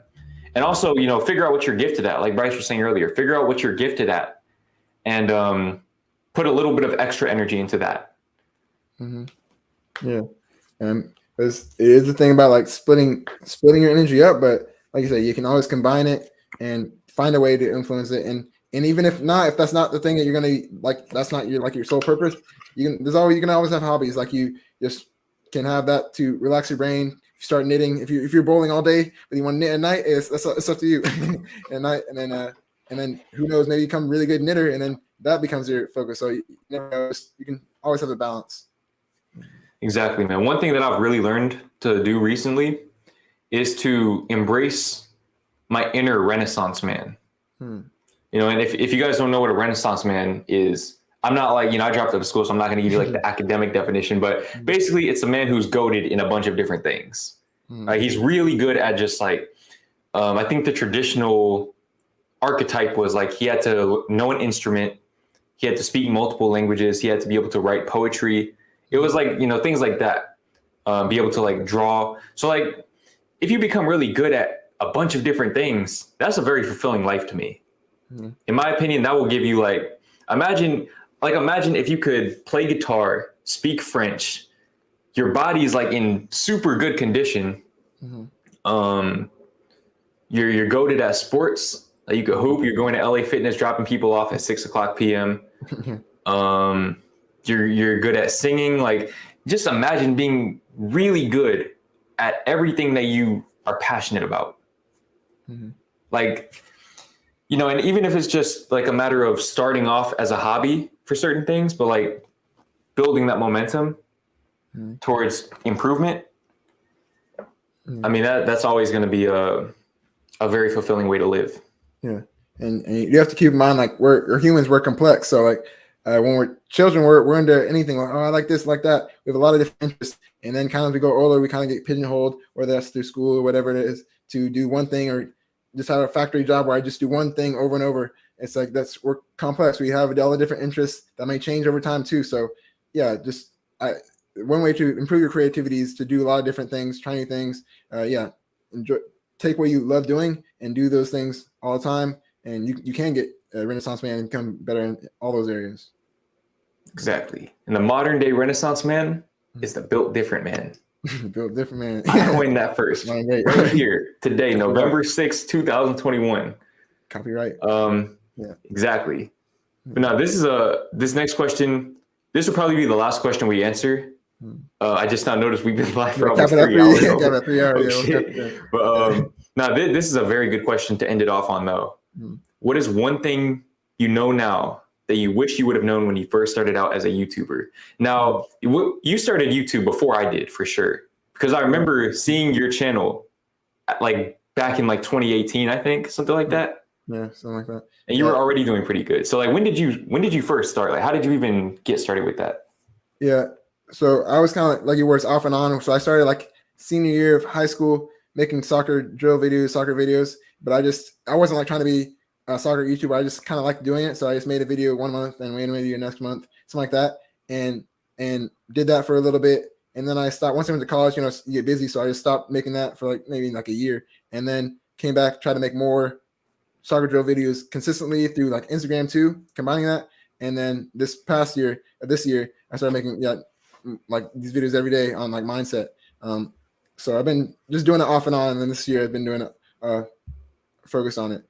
But one thing that I wish I would have known, really, like just do it consistently. Because the more you do it, the better you get at it. The less fear you have on, oh, this is a bad video. If it's a bad video, you just make another one the next week. So it's like you just keep making the videos, being consistent with it. So that's the main thing, just consistency. So if you can keep it up for a long time, you're gonna get better at it. You're gonna enjoy it more, and it's gonna be you're fruitful more. It's gonna be more fruitful on your channel. Yeah, that's great advice right there. So just to give you guys some context, I started YouTube like 2 different times, basically. First few videos that I did were all like basketball related, and they were partially inspired by Bryce. I don't think he knows that. I didn't know. They were partially inspired by Bryce. I saw his channel. I said, yo, like this dude is like a year. Like I don't think I knew how old you were at the time. But I could tell you were like around my age. Yeah, same age. Yeah. I don't know if I knew you were from DFW or not, but I was like, yo, this dude is like, he's doing something with this. Like, so let me just, post something. Like, let me just try posting something. So I posted like a few basketball videos. It was like once every other month or something. Yeah, went to college. Dunking videos. Yeah. We're going to see a dunking video from Bryce pretty soon, actually. Last I see, he was touching rim. He was touching rim pretty easy. So we got to go up. We need to see a dunking video. But I went to college. I dropped out, and then I posted that first video. When I posted that why I dropped out of college video, I didn't know what I was getting myself into. I didn't have any intentions of being a YouTuber. I was just posting the video just to post it, so I wouldn't have to keep explaining my story over and over. But it's kind of like hard to answer that question, because on one hand, it's like, yeah, there are things I could have done differently, but like if I had done things differently, I wouldn't be where I am. Yeah. But I do think that just mindset wise, I wish I just would have had more confidence in myself. Just to say that, like, yo, like, relax, like, you're going to be successful. You're going to be successful. You don't worry about that. Just stay, like Bryce said, stay consistent. Stay true to yourself, whoever you are at that time in your life, and things will work out for you. And I think in a sense, I kind of knew it deep down, but there were a lot of times when I really doubted myself. Like a lot of times, like late nights, you're laying in bed or whatever. Like, yo, I don't know if I have what it takes. I don't know, man. Like, I don't know if I got it, and then you hit that slump, but it's like, you just kind of have to like have that faith within you. So I really wish I could have like seen my own potential when I first started off, to say like, this doesn't just have to be, some pie in the sky pipe dream. This is a very attainable, desire for me, a very attainable reality to be a full-time YouTuber in a short amount of time too. Yeah. That's a good way. Good way, and then good way to cap it right at 3 hours, man. Insightful Yes, sir. Conversation. Hope you all learned a lot from that. Yeah. Exactly. And just for all the people that weren't here at the beginning, you could just explain a little bit about your channel real quick. Yeah, real quick. Yeah, I'm what I call it mental performance coach, where I teach athletes specifically, but also just everyone how to develop their mindset and develop a winner's mindset, because the mindset really controls how you do pretty much everything. So giving them tools to develop and improve their mindset. Exactly. So go and check out Bryce Wilson's channel. I already have the link in the description. It should be there. If not, I'm going to put it there. I'm also going to put it in the pinned comment. Thanks for being a guest on the stream. I can't believe it took us this long to make this happen. I was trying to make sure it's the right time, but yeah, thanks for having me on the stream course. And this is the same things we talk about now is like the same we do like off camera when we're just talking. So it's cool but give people the value to record it and then give people the value of it. So that's cool. Exactly, man. And I know one thing before I end the stream. I know one thing. One person is going to watch this and it's going to change their life. For sure. So whoever that person is, shout out to you.